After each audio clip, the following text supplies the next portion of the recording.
west. There's one west. There's one west. There's one west. There's one west. Okay.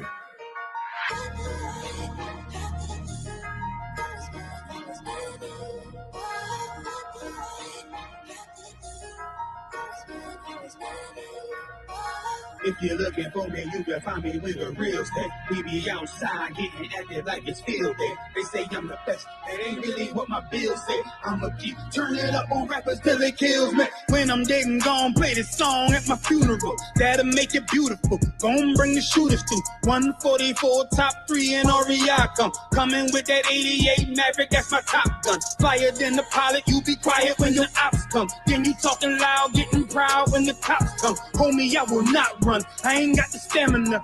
I just zoom in, scope lens like a camera.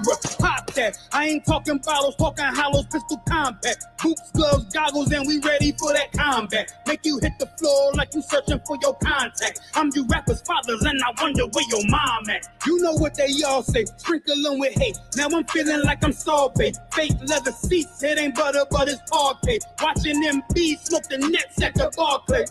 Hey. Hey, we ain't got no time for no peace. They wanna hit them niggas from the streets. Them niggas from the streets. I'm praying all the time, facing east. Still grab the 9 when it's beef. That 9 when it's beef. I never close my eyes when I sleep. I never close my eyes when I sleep.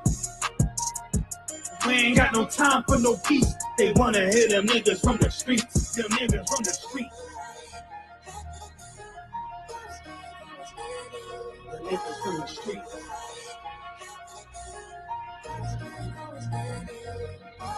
Grip that 9 and get the swinging like I'm Tiger. When we in your city, alarms ringing like a timer. Check the stash box, got a Glock in the Bible. Still keep $1,000 attachment on the rifle. They don't want me back up on my raw shit. I just wanna rap and let me ball shit. Only time I lack is in a coffin. When this get back is gonna cost them. I forgot the feeling what a loss is. Ain't no white Jesus on no crosses. Some you make me nauseous. Get a shorty bender like contortion. Fringes on my denim and some forces. We ain't got no time for no peace. They wanna hit them niggas from the streets. Them niggas from the streets. I'm praying all the time, facing east. Still grab the 9 when it's beef. The 9 when it's beef. I never close my eyes when I sleep. I never close my eyes when I sleep. We ain't got no time for no peace. They wanna hit them niggas from the streets. And niggas from the streets.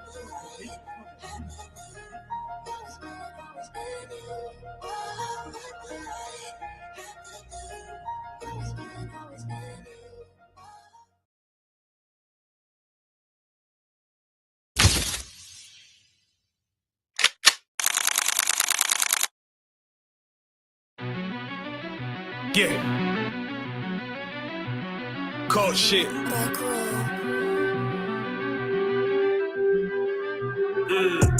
I ain't come with goons, but I'm well connected. Walk in the room and pop, pop, pop, like you got rejected. Let me see if you qualify or not. Spinning up in a tinted truck, riding around your block.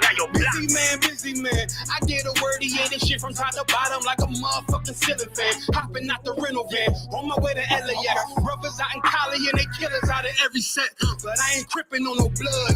One West, all my niggas got it out the mud. Put your face on a t-shirt, memory of niggas acting tough in them songs, that's the drugs. I don't need no cases, all my pistols clean. So now I weigh my options, used to use the triple beam. Used to get the wop, mix it with the nicotine. Now I travel state to state and put on for my team. The fuck wrong with them? Ain't on my level, I should let my dog get them. I see niggas and they feelings all fill them. Keep the Glockin' with me, it was like a ball with it. Me at the end, I gotta stay patient. They hate me, Lord, I gotta stay dangerous. You one of them? Yeah. What's the problem? From one West, go to war with everybody. Cut the grass for the snakes, fuck the gospel. Front line with them soldiers, that's my posture. Gun drawn, trying to curse an imposter. She get out the pocket, go to war with everybody, yeah. See that hate, make it to the featherweights. Niggas say they hard, but they sweeter than a dedication. Hold on, think it's time to introduce. I'm a man and a beast and a stepper and a rover. Hold on, and a G and a soldier and a mover. Hold on, and a killer and a prophet and a shooter, nigga. Trying to stay humble, my shit crazy. Cold leader, need the blue stripes, no brick baby. Can't be serious, you a funny boy, young fly. Look right. wrong. Must be a dummy, I ain't gunshot. Fuck that little bitch, she a hook.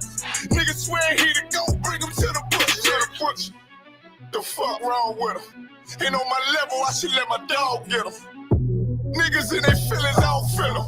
Kid the Glocky with me, it was like a ball with him. Be at the end, gotta stay patient. They hate me, Lord, I gotta stay patient. You one of them? What's the problem? From World West, go to war with everybody. I'm from Philly, you get hot, you catch a cold case. I'm one with these brothers trying to set my soul straight. They done turned me to a prophet from a demon, and I'm locked in this shit and I ain't leaving.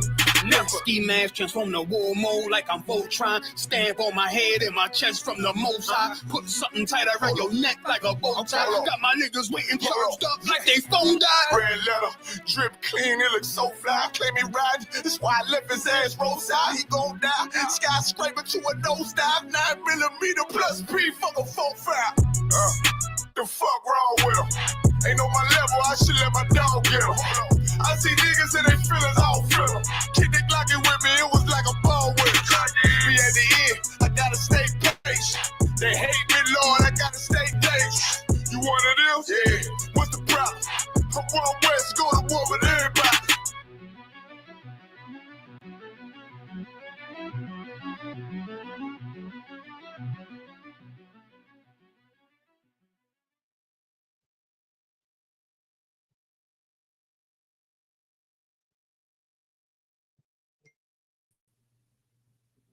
Hey, shalom. Let me just do a sound check, make sure y'all can hear me. Y'all can hear me in Durham? Come on, concept. We can hear you loud and clear. Loud and clear, I hear you. All right, most going on Salakia. See that. Boom. All right, Most High in Christ. Let's get it on, man. Let's clap it up. The water to the brothers in Durham. I know y'all out there doing some work, man. The Durham school is looking beautiful. I see. What color is that, man? Is that? It's burnt orange. Burnt orange. I was about to say that, man. That's why I wore the shirt. Who had my shirt, man? Y'all brothers doing a hell of a job down there in Durham. So shout out to y'all. Of course, we the Israelite School of UPK. Started out of 1 West 125th Street, Harlem, New York, under commanding General Yohana. You understand this school is brought to you by the Lord and Commander General Yohana, man, to teach Blacks, Hispanics, and Native Indians the truth of the Bible, how we should live, what we should do, what foods we can and cannot eat, what types of women we can and cannot sleep with, what type of husband you should pick, how you should raise your, how you should raise your family. Hold on 1 second. If you could just give me Zephaniah 2:1 real quick. Come on. Let's start to respond to this chat. Hold on. I bear with me once. I got to send a brother a link real quick. Also, if you're tuning in, type your questions in the chat. Nadia, we got anybody in the class in the room? Well, they all busy. Live, sir. They still working? No, they had leave out. And my brother had to go pick up his children. No sweat. Well, if anyone comes in, just tell them raise their hand. Of course, I'll take all questions. Anybody online, put your questions in the chat. I'll take your questions now. A second. Actually, hold on, I can do this.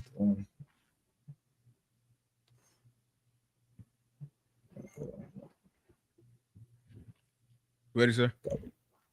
No, hold on 1 second. I got to send a brother a link for the class. There we go. I'm getting better at this technology shit, man. There we go. All right, so tonight, you understand, we back again. Just the Brotherhood class. Last week, you understand, we went over Mattathias, answered a couple of questions, but we definitely went over Mattathias and how, you understand, he showed brotherhood by standing with his nation and the gods of his father, and to not fall victim to the ways of the world, which is what a lot of fake Israelites would have us fall victim to, by teaching to be an absolute, you understand, rebellion against brotherhood. This truth can only be done one way. It can only be done one way and in one place. Then that is the ISUPK under Commander General Yohana. There is no other way to have the truth on the earth. It has been that way since the beginning of time. Since the beginning of time. But only today do we believe that time has changed, that maybe there is some new way for all of us to be in the truth, believing all different kinds of things and this, that, and the third. But that is not the case. We have to be under one banner. You understand? Because we are one nation. Right. So give me Zephaniah 2:1, and then I'll take the questions. Come. It's the book of Zephaniah, chapter 2, verse 1. Gather yourselves together. Yea, gather together. O nation not desired. O nation not desired. Blacks, Hispanics, and Native Indians are that nation. We are the nation that is not desired, and we have to come together. And us coming together, it does not mean that we physically unite. It doesn't mean that we physically get close and move to some city or some town and have it be all black, even though that would be a good thing, right, in theory. But why would it end in disaster? It would end in disaster because everyone in that town would just unalive each other. Everyone in that town would just sell drugs to each other. We'll just unalive each other. We'll sleep with each other's wives. We'll use every drug that the town has to offer. We'll celebrate every white holiday, and then eventually we'll allow some white people to move into our town, and then they'll destroy the whole thing. How do I know? Shalaka, sir, because it's happened before, repeatedly, You sure? sir. You sure? So I'm not just making this up. Nah, not at all. Okay, so I don't have to go off hypotheticals. I can go off of real examples of black people creating cities and then it getting. All right. Well, no sweat. No sweat. Well, this Bible is telling us to come together nonetheless. The thing that we're missing is the order in which we come together by. And the order that Blacks, Hispanics, and Native Indians are to come together by is the order of the Israelite School of UPK under commanding General Yohana. That's it. There's no other way. That is the only way for our cities to succeed. It's the only way for segregation to thrive as a black man in America, is if we thrive based off of God's law, statutes, and commandments. And the only place you can find men and women who are following those laws, statutes, and commandments perfectly are in the Israelite School of UPK. Nowhere else. Nobody else. No other fake Israelite group. Not your grandmother, not your uncles, not your cousins, not your aunties. There is no other place on the earth as it stands today that is serving God correctly other than Commander General Yohana and the ISUPK. Now, if you disagree, then you can just say so, and then we could go with that. All right, keep reading, or read it again from the top. Come. It's the book of Zephaniah, chapter 2, verse 1. Gather yourselves together. Yea, gather together, O nation not desired. Keep going. Verse 2, before the decree bring forth, before the day pass as the shaft, before the fierce anger of the Lord come upon you, before the day of the Lord's anger come upon you. And that's the day that all black people are waiting on. We're waiting on Christ to return. We're waiting on the redemption story, the Redeemer to come redeem Blacks, Hispanics, and Native Indians. The problem is that you're waiting to be redeemed when you're not worthy of it. That's the problem. Right. We're waiting to be redeemed of something that is not worthy to be redeemed. We're a group of people who believe that sinners should inherit the kingdom of heaven, that child molesters and liars and thieves and homosexuals, that those people should inherit the kingdom of heaven. God does not believe that. God does not believe what you believe in Christianity. He doesn't believe in what you believe in Islam or Egyptology or Pan-Africanism. He doesn't believe it. Your thoughts are not aligned with God's thoughts. His thoughts is that you have to stop being a sinner. You have to stop selling drugs and smoking weed and being an alcoholic and beating on your wife. God says that if you want to inherit the kingdom of heaven, you gotta stop beating your wife first. That has to happen. So then Christ will come down and he'll fight for a nation that is deserving of redemption, that has learned a lesson. We want to get the redeeming without learning the lesson. And that's the problem with Blacks, Hispanics, and Native Indians. We have to learn the lesson first. Keep going. Come on. Well, seek, verse 3. Seek ye the Lord, all ye meek of the earth, which have wrought his judgment. Seek righteousness, seek meekness. It may be ye. Come on, read it. Take your time, read it again. Come. This is the book of Zephaniah, chapter 2, verse 3. Seek ye the Lord, all ye meek of the earth. What's that mean?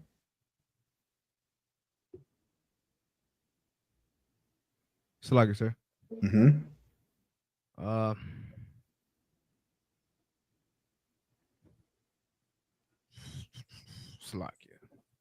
I definitely had it in my head and then I forgot it. Read it again. Come. Oh, sir. What is the word? Genuine or and I could think of. Let me get the definition, sir. Go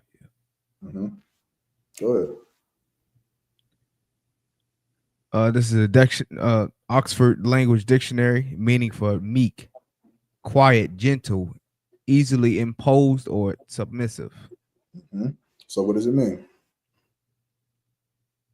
I guess the gentle people, or those that's like gentle and quiet, imposed or submissive, meaning like yeah,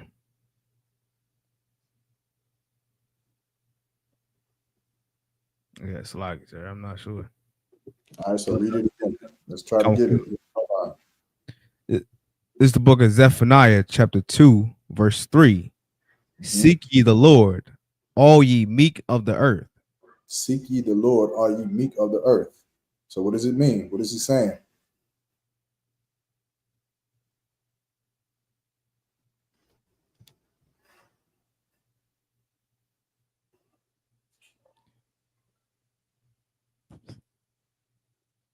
Well, in the case like Blacks, Hispanics, and Native Indians would be the meek of the earth. So I would then say like meek could mean like. Don't think about it too hard, right? Don't let the word meek trip you up. Just think about the context of what is being said here. And what is the Lord saying, and saying to who?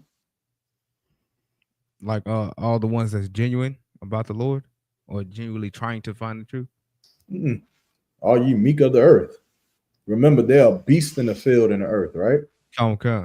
Those beasts are the heathen that devour us, the beasts that use our babies for alligator bait, the beast that puts the Puerto Ricans, it's like the Mexican in cages on the border.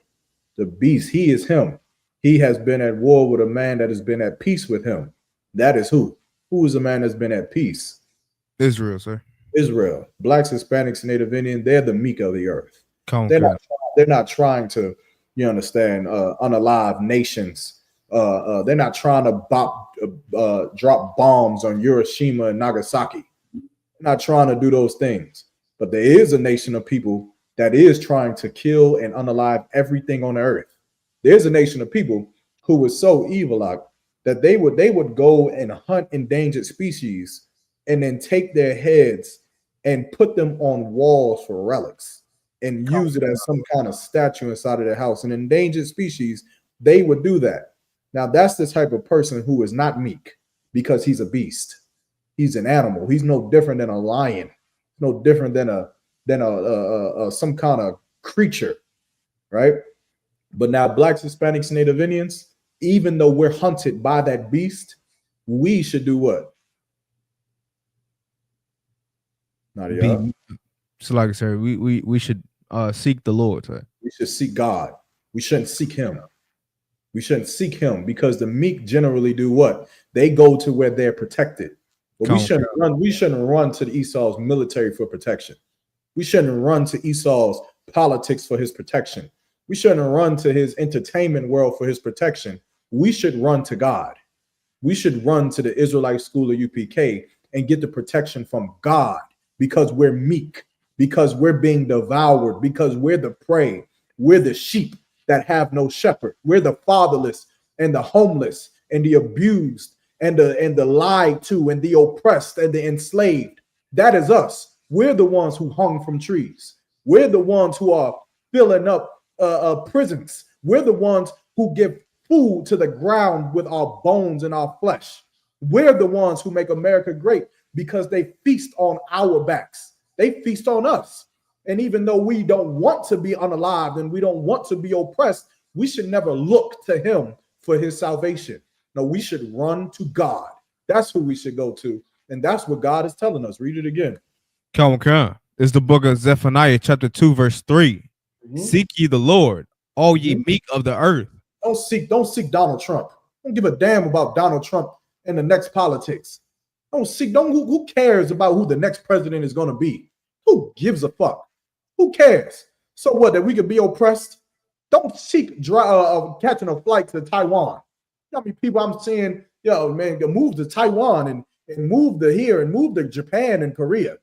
For what? So that we could go over there and be oppressed in Japan too? So we could be oppressed in Korea too? To hell with that. I'm not going nowhere. The only seeking I'll do is for the men of the Lord. That's the only place that I'll go, because there is true salvation. When you seek out God, you'll find out that a lot of the problems that you had to run from were from yourself. You'll find that out. A lot of brothers, you'll go through that. You'll start to come into the truth. You'll start off as young men and you'll be in all black. And as you'll learn, as your life starts to change, and all of the horrors that you fought against in the past, a lot of you almost died at some point. A lot of you got near-death experiences. And then as you come into the truth, you'll realize that you're the reason you almost died. It was the people you hung around. It was the lifestyle you chose to live. It was the friends that you chose to keep or to consider friends. And that's the reason why you almost died. Well, if you want to not almost die, and you want to not be unalive from drug addiction, and you want to not spend the rest of your natural born life behind bars, and you want to live a life that a man is supposed to live, then you better find God and serve him. That's right. Stop serving yourself and serve him. And there you'll find like-minded people. Now you'll find brothers, and you'll find women that you could choose from to sleep with. And you'll find brothers that you'll have to go to war with, and to go to the bar with, and to do whatever the hell else y'all do, go play basketball with. That is what this is talking about. But in order for it to happen, we have to be on one accord. We have to be one. We can't be many, because some of us will believe that it's okay to be Crips, and some of us will believe that it's okay to be Bloods. Some will believe we should be GMS, some will be IUIC, and some will be some other homosexual group they have up there. It will never work, and we will destroy each other, because we will be no different than we are in the Christian church. A bunch of people who have came together who all disagree, all of them. You go into the Christian church, there's not two people in there that agree on nothing. None of them.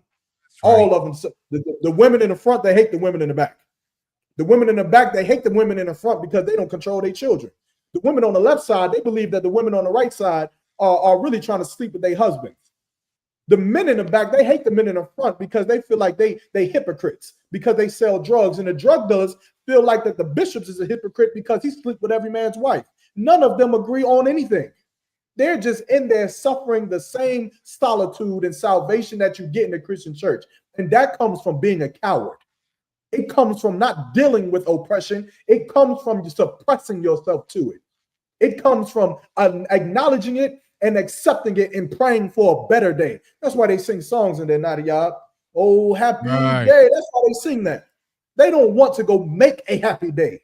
They would never make a day be good. They'll just pray that one day the white man will stop beating them.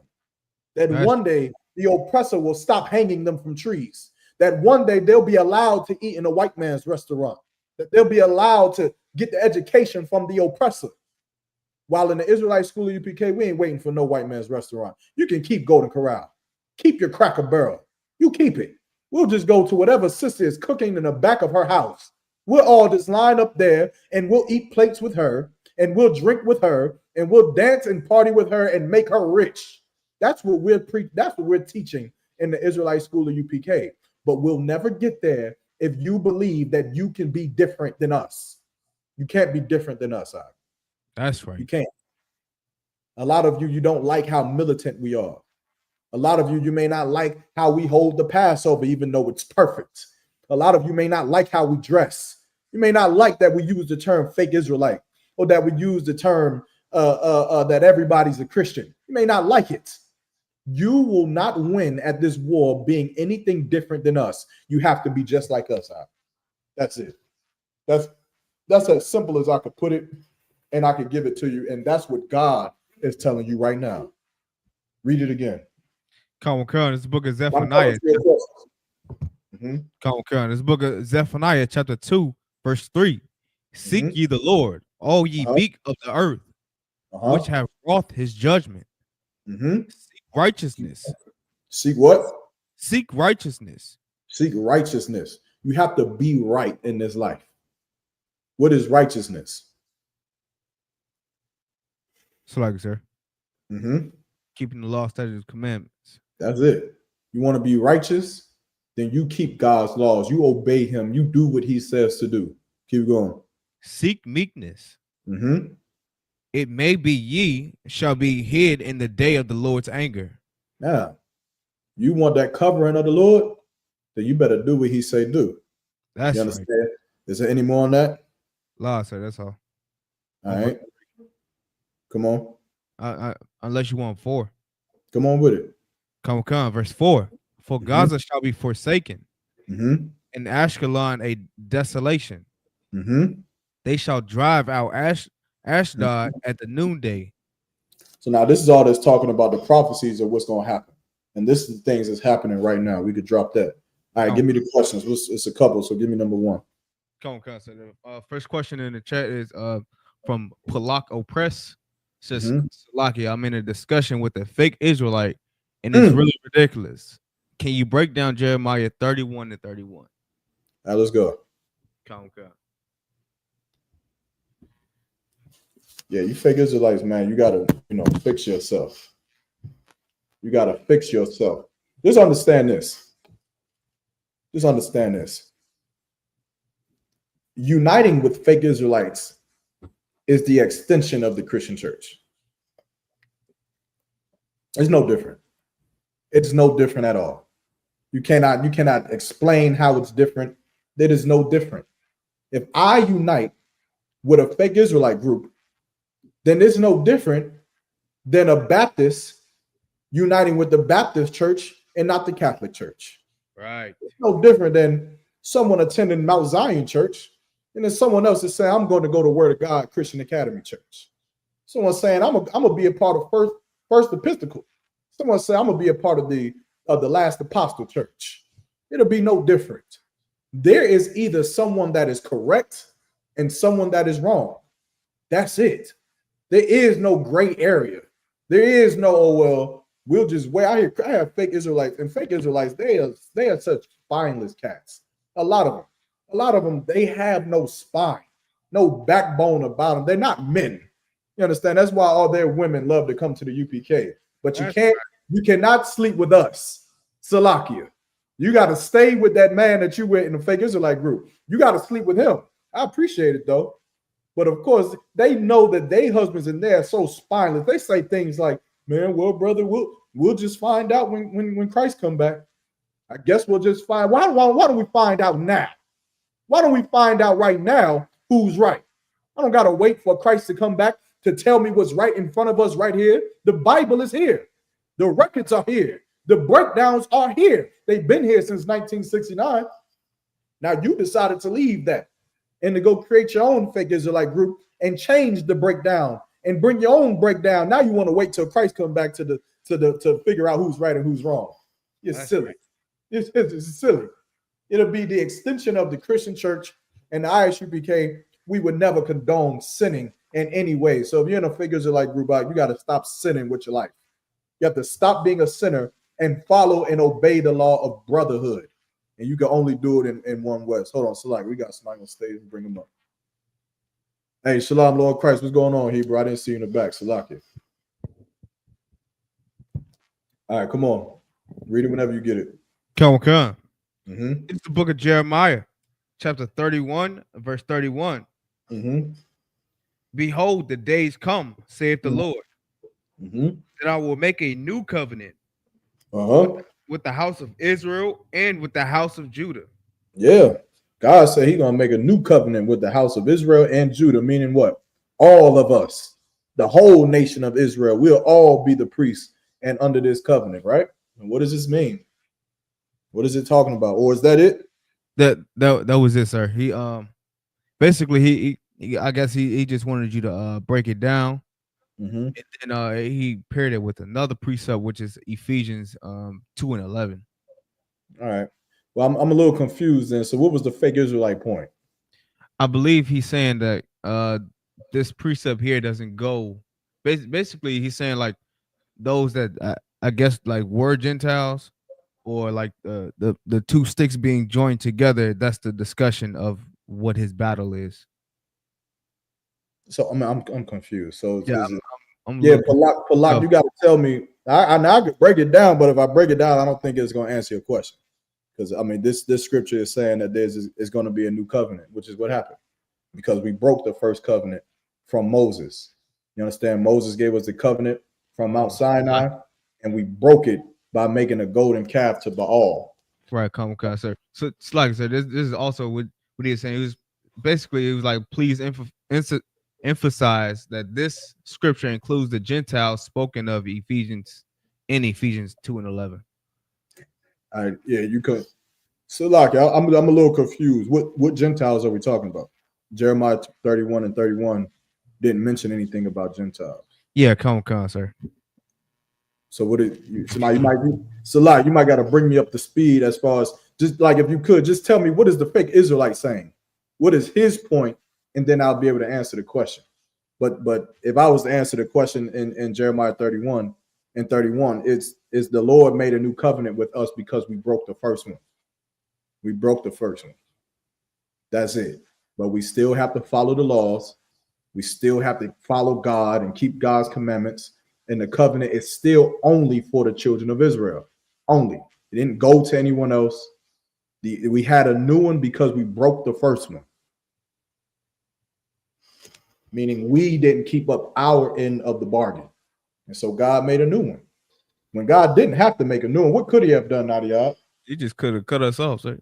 Yeah, which is what he told to Moses. Yeah, he told Moses, I'll just kill all of the Israelites except you, and I'll just make a new nation after you, and with you I'll give a covenant to.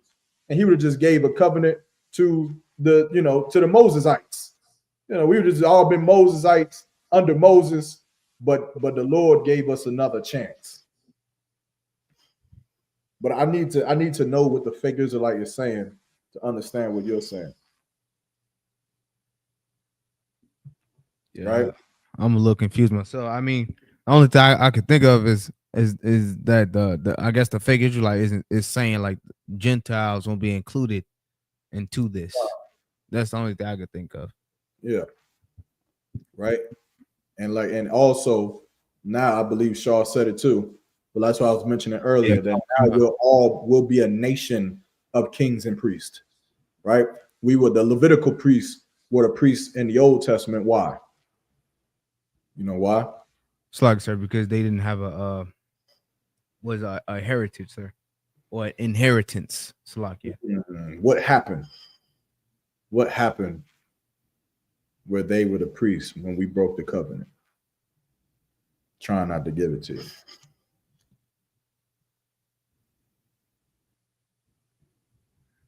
So like, sir, I can't remember off the top of my head. All right. No, you might have to take me to it then. Well, I'll tell you what, we're gonna hold that. Is there any other questions? Salakia.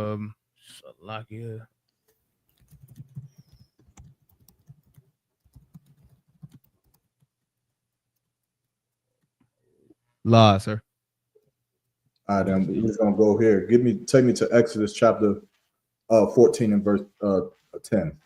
Come. Go here to show you what happened. And this is also a good story for fake Israelites, right? This is also a good story for fake Israelites who believe that we should just all accept everything, that we should just that we should just all love everything.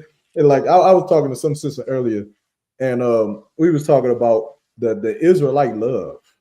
Like Israelites, they are so disgusting. They believe in like this Israelite love, like oh you know, a gorilla Hebrew. You know, I know he likes getting boned in his ass, but you know, but he's an Israelite, and so because he's an Israelite, we shouldn't say nothing about him. We shouldn't say nothing about gorilla Hebrew because even though he likes to get a rod stuck 12 inches down his behind, we shouldn't say anything because of Israelite love.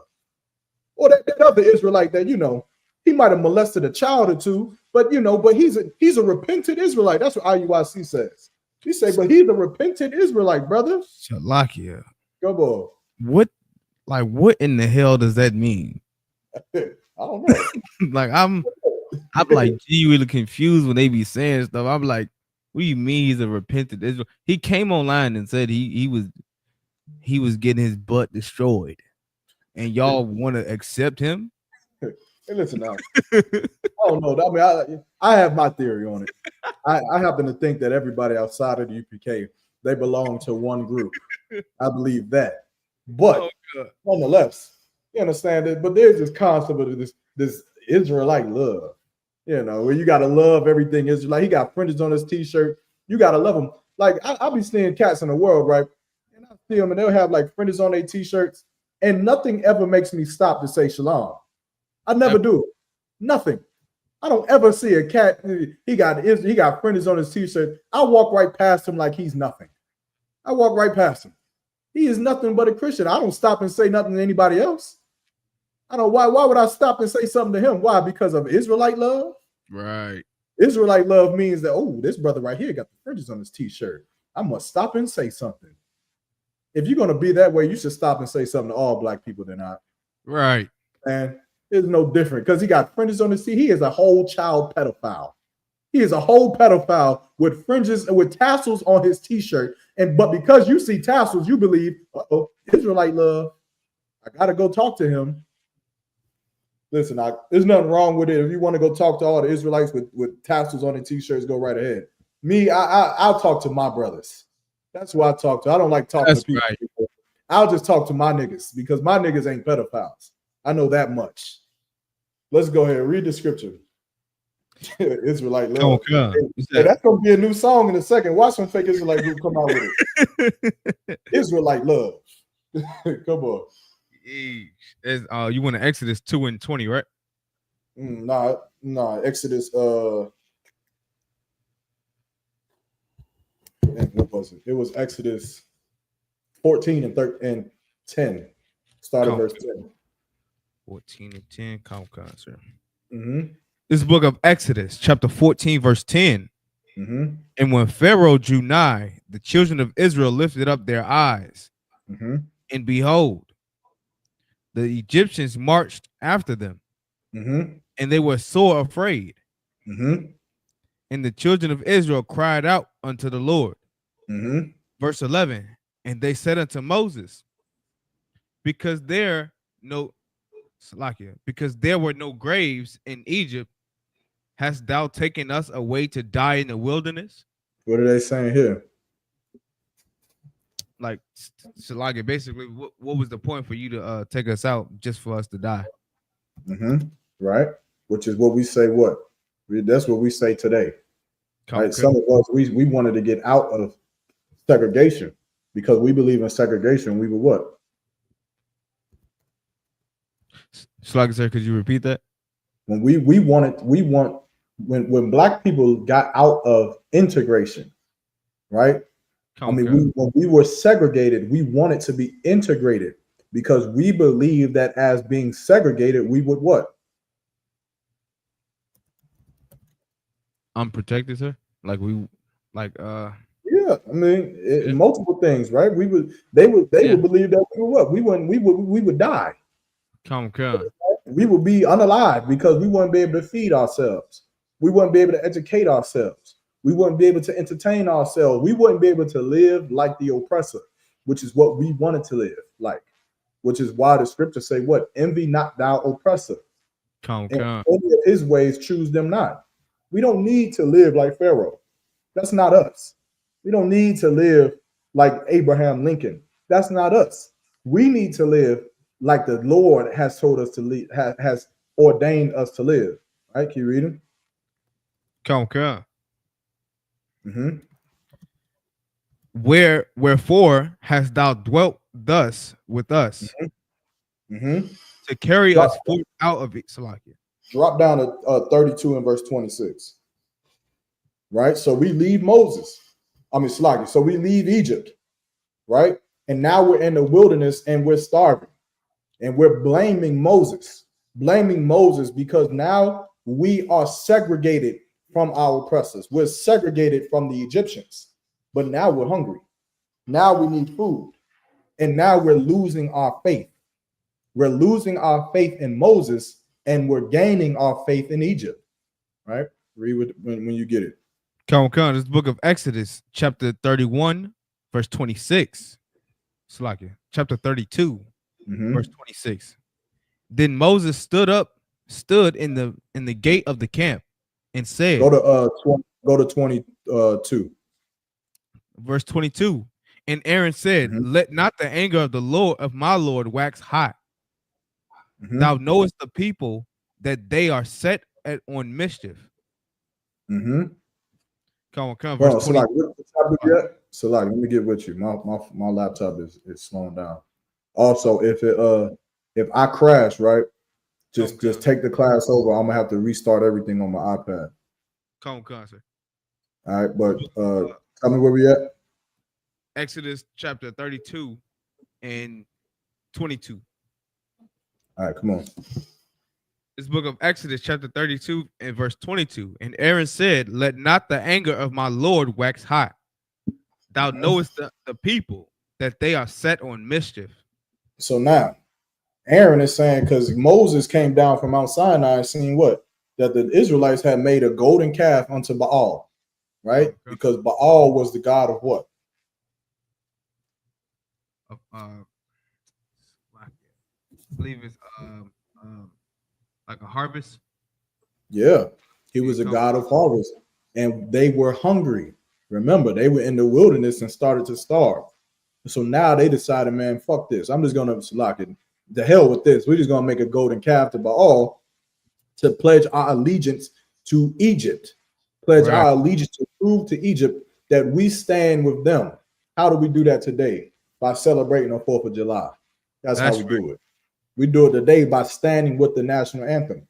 That's how we do it. We don't want to be different and in opposition to America.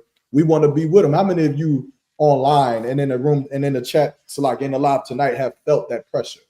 How many of you in the room, when you came into the knowledge of the truth and started studying, you went to some basketball game or some football game and then they played the national anthem and everyone stood?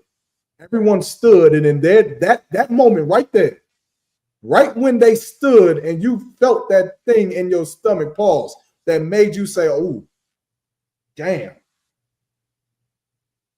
Some of you stood up, didn't you? Some of you said, I'm going to stand up. I ain't trying to cause no problems. Go, boy. When I was in school, some students would get in trouble for sitting down, but I would, like when they call for like the stand for the Pledge of Allegiance, I would always sit down because I mean, what I've been seeing online, because then I knew I was an Israelite. You know, I won't, you know, too deep into it, but I was like, you know, I know I'm an Israelite and I know I'm not a part of America. So what is the point of me standing up to pledge my allegiance to something that never cared about me when I see y'all continuously kill me? So like unalive us online, like you don't do nothing for us. You're a strong brother. Now imagine that same scenario, but you have been starved of food for 3 weeks. Come. You had been starved of water for 2 days. No sweat. You have been starved of water for 2 days. You're on the brink of feeling like you're about to die. Now you're about to die. And now here you are in that same basketball game. And you're starved and you're hungry and you don't have resources and your babies are starving and they need food and they don't have milk. and everything is wrong in life, and you feel like you're about to die. And now that national anthem plays, and as long as you stand and salute that flag, you'll be able to eat. You'll be able to drink. You'll be able to survive as long as you pledge allegiance to that flag. That changes things, doesn't it? Now the stage is set, isn't it? Now you feel what the Israelites felt back then. And back then, they felt like they had to serve another God because their God had obeyed us, like abandoned them. And that's what we feel today. You understand? Salaki, Nadiyab, you good? Come, sir. All right. I'm going to take over then.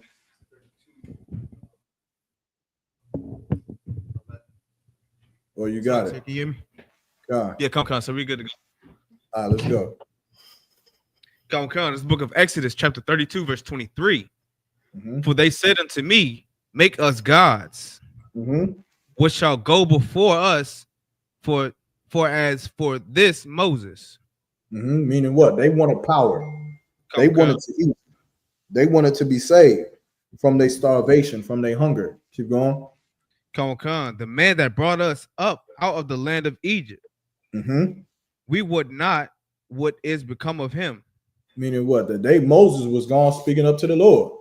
And they had their orders, but now they saying that ain't enough. We don't know what's happening. We hungry. We want food. And we going to eat if we stand for this national anthem. Keep going. Come, verse 24. And I said unto them, whosoever have any gold, let them break it off. So they gave it to me, and I cast it into the fire, and there came out this calf. Verse 25. And when Moses saw that the people were naked, for Aaron had made them naked unto their shame among their enemies. Aaron made them naked unto their shame. You understand? Keep going. Okay. Verse 26. And Moses stood in the gate of the camp and said, who is on the Lord's side? So now with the Isupk gets a lot of slack for saying that if you're not in this school, then you are a fake Israelite group. We catch a lot of slack for that. Of course, that goes against the law of Israelite love. Right. So we can't say those kinds of things. But now Moses, I think we would all agree, is an Israelite, right? That's right. He's an Israelite. He's a great and honorable Israelite. If I can remember correctly, Nadia, I think it's probably maybe about 1,000 movies about him. Yeah, come. I think it's about 1,000 movies about Moses because he had such an impact on the world for the things that he's done, and he was an Israelite. Right. And we're supposed to be like these brothers. Let's see. I'm sure Moses, he had that Israelite love. So right. He loved everybody. Yeah, he had that Israelite love, because we was Israelites. Right. I mean, we all lived in the same ghettos. We all lived in the same oppression in America. And these brothers, they chose to follow Moses to be an Israelite. So now these are Israelites. These ain't Egyptians. These are men and women and children who decided to put the lamb's blood on the door. They obeyed God. Look, give them a hand, Nadia. They repented Israelites. Right. Yeah, they obeyed God, didn't they? And now here they are in some bedroom with a dildo stuck halfway up his ass. Right. Now here they are. They're here now with some girl being beaten on viciously. Now they're here with some blunt in their mouth with fringes on their t-shirt. I've seen some video of some captain the other day. Captain Zari posted. I've seen it before. Captain Zari posted. Some Israelite made some rap music video, and he had put tassels on the bottom of a crop top shirt. Right. He put the crop top shirt. We've seen all kinds. We've seen what his drawers look like, what brand of drawers on, his underbelly. He's just showing he just wants to show the world everything. Right. I'm sure he's doing it because he wants to get a lot of views and because he's starving. He's hungry. Right. So he has to get rich. Come on. Salaki, you seen what the shirt said? I didn't really peep it. Don't try to save yourself now. Go ahead and tell everybody what it said. I didn't peep it at first of what his shirt said. But it's a woman's shirt. Stop lying. The shirt says "Sweetie," like it's "Sweetie" at the top, and on the bottom it says "Icy Girl." Is there a way I could pull this up? I believe. What's going on? Yeah, Dog? see Hawan, see it? It says "Icy Girl." Is there a way I could put this on the screen for those who don't believe me? Let me see. Is there like a, you know what I probably can do? I could probably get it from Facebook. Let me see if I could do this real quick. Bear with me. Let me see.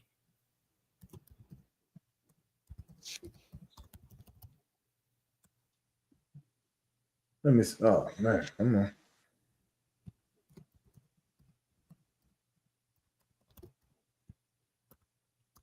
Get a clip of it. Here we go.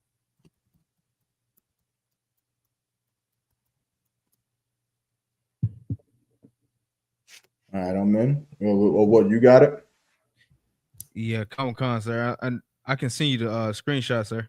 That Well, way don't send. I'm gonna get it from Captain Cesar's page right here. Con. It should be right here. Found it. And let me share it to the screen. I'm gonna just share this. Boom, boom. Go ahead and share screen. Facebook. Boom. Let me see. Can y'all see that?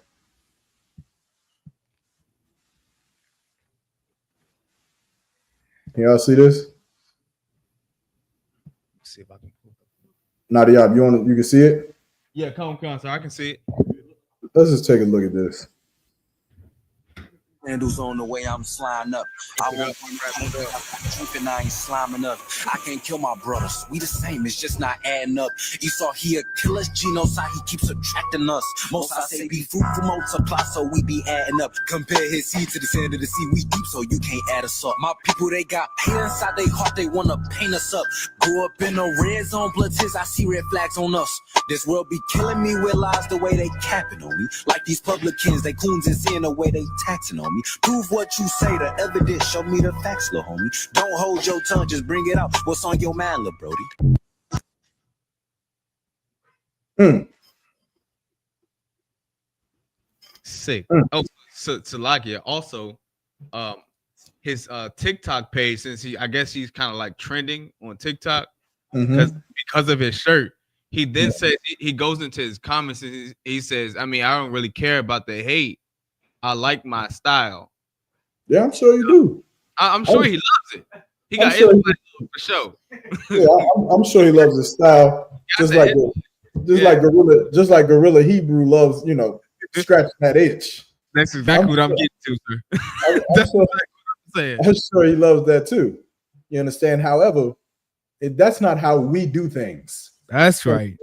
That's not how we do things. And I'm sure that brother, he's starving and he needs money and he needs to get 1,000, 100,000 views on TikTok. So he'll put tassels on the bottom of some crop top shirt that says "Icy Girl."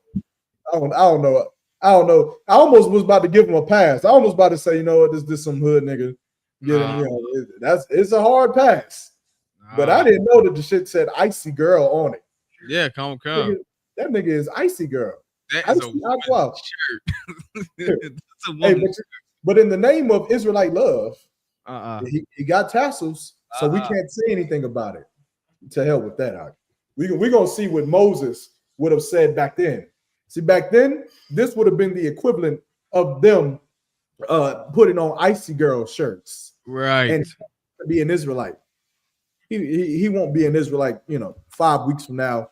5 weeks from now, he'll come up with some Muslim song and he'll be wearing some sort of the fuck do they wear? Kufis. Kufi. Yeah, he'll be wearing some sort of kufi. But let's see if he disrespects the attire of a Muslim. Let's see if he disrespects the attire of someone who practices Islam. Let's see if he does that. I'm sure he won't, because they'll probably blow his brains out. They'll probably unalive him in the middle of the street. After he gets done with the TikTok video, they'll probably unalive him and blow his brains out, because that's the fruit of Islam. He's lucky that the man of Janayana, he teaches what Christ teaches. And Christ taught the Israelites to have mercy. Christ taught the Israelites to have love, but not that brotherly love. We're gonna have the That's love right. that Moses had. Read what you got. Come on. This is the book of Exodus, chapter 32, verse 26. Mm-hmm. And Moses stood in the gate of the camp and said, who is on the Lord's side? And who was on the Lord's side? In that moment, there was one place to be. One. There wasn't the Lord, like the Lord's side wasn't this way, and okay, you could be over there, and some of you could be over here, and some of you could be over here. The Lord's side was one place. There was one man who had took up the battle against oppression, and God had set him in charge. Just like today, there was one school who took up the battle of oppression against America, against our oppressor. And that's the Israelite school of UPK. That's it. Anything outside of that would be no different than you going outside of Moses. That's right. Going to Aaron. They tried to go to Aaron to say, make a golden calf. You want to know why the school split? Because of this. This is why there's so many fake Israelite groups. Had Moses had mercy, if he would have had mercy, I ain't trying to give it to you. You know what? I ain't gonna give it to you. Read. Come. Let him come unto me. He said, come where? Unto me. No, you should just go anywhere. Unto me. No, we'll just wait till Christ return to figure out who's right. Let him come unto me. Moses said, come here. You come to me. The Isupk is the home of the truth. The truth is nowhere else. You can't get it anywhere else. If you're on God's side, then come to me. You come to Commander General Yohana. You stand with the Israelite school of UPK if you're on God's side. Now let's see if the brotherly love comes into play. Come on. Come. And all the sons of Levi gathered themselves together unto him. Now, this is also to the brother's question. This is where the first covenant was broken. You understand? All of the sons of Levi gathered themselves together, right? Keep going. Come, verse 27. And he said unto them, thus saith the Lord God of Israel, put every man his sword by his side, and go in and out from gate to gate throughout the camp. So now the Lord Moses is saying, he brought all the Israel, all of Levi, the children of Levi. They came and said, we're going to stand with the Most High. We're going to stand with you. And Moses said, take your swords and go out gate to gate. Go to Gorilla Hebrew's tent.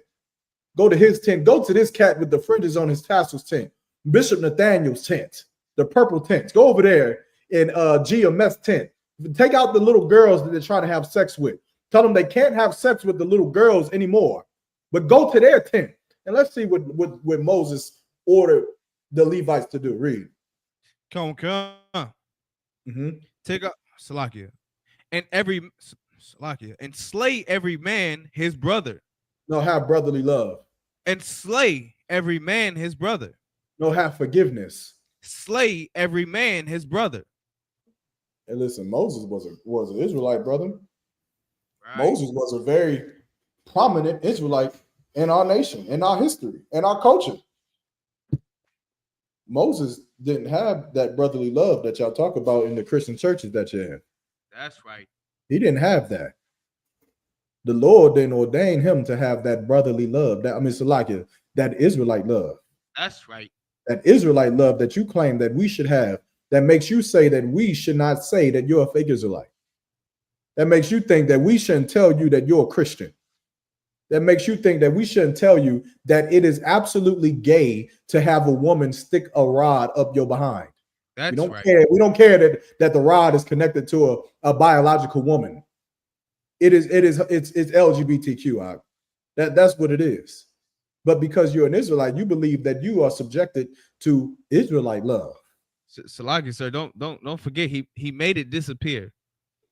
Oh, how could I forget? He said I bought it, but I made it disappear. Legend has it. They still looking for the cup. The cup is still not popped up. The shit is stuck inside of his intestinal system or something. Who knows? The cup is gone forever. But of course, he should, listen, Our customs of Israelites has never been this. We've never just, accepted someone because of Israelite love. We've always made sure that our ranks were blameless, that our nations were blameless, that our nations were pure, because if not, then a little leaven lightens the whole lump. And that we cannot have. Because if we allow one rapist, then we'll allow 10 rapists. If we'll allow one pedophile, then we'll allow 10 pedophiles.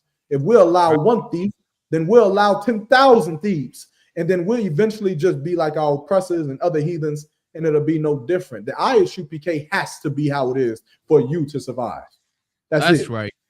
The Isupk has to be exactly how it is, which is absolutely perfect and righteous in every way, so that you can survive. Because if it were up to you, you would allow Sakari to stick whatever the fuck he wants up his behind, and he would never have to pay for it. He wouldn't have to do anything. He could just stick whatever. He could take your wallet and stick it up his behind, because you don't care, because he's a repentant Israelite. Because he's some repentant Israelite who wears tassels on the bottom of his goddamn crop top. That is not what God ordained us to do. That's not what the Lord told us to do.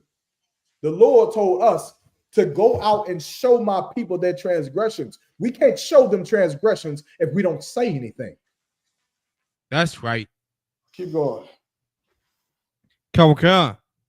And every man his companion, and every man his neighbor. I just kill everybody out. That's what Moses said. Just unalive them all. Just get rid of everyone. Keep going. Come, verse 28.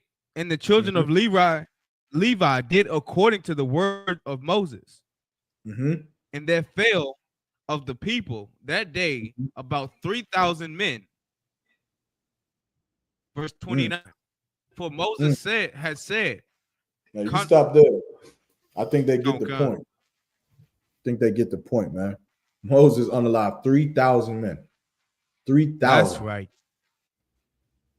And you think that we're supposed to, spare the feelings of Bishop Nate? No sweat. Moving on. Any other questions? Allah, sir. A brother did post a precept, Matthew 7 and 13. Con, what is? Go ahead. What's that? Enter the straight gate. Come, sir. Come on with it. Come. This book of Matthew, chapter 7, verse 13. Enter ye in at the straight gate, for wide is the gate, broad is the way that leadeth to destruction. Hey, this is officially the Gorilla Hebrew breakdown. This is official. Someone get Gorilla Hebrew on the phone and tell him that wide is the gate that leadeth to destruction. Gorilla Hebrew needs to keep this gate closed.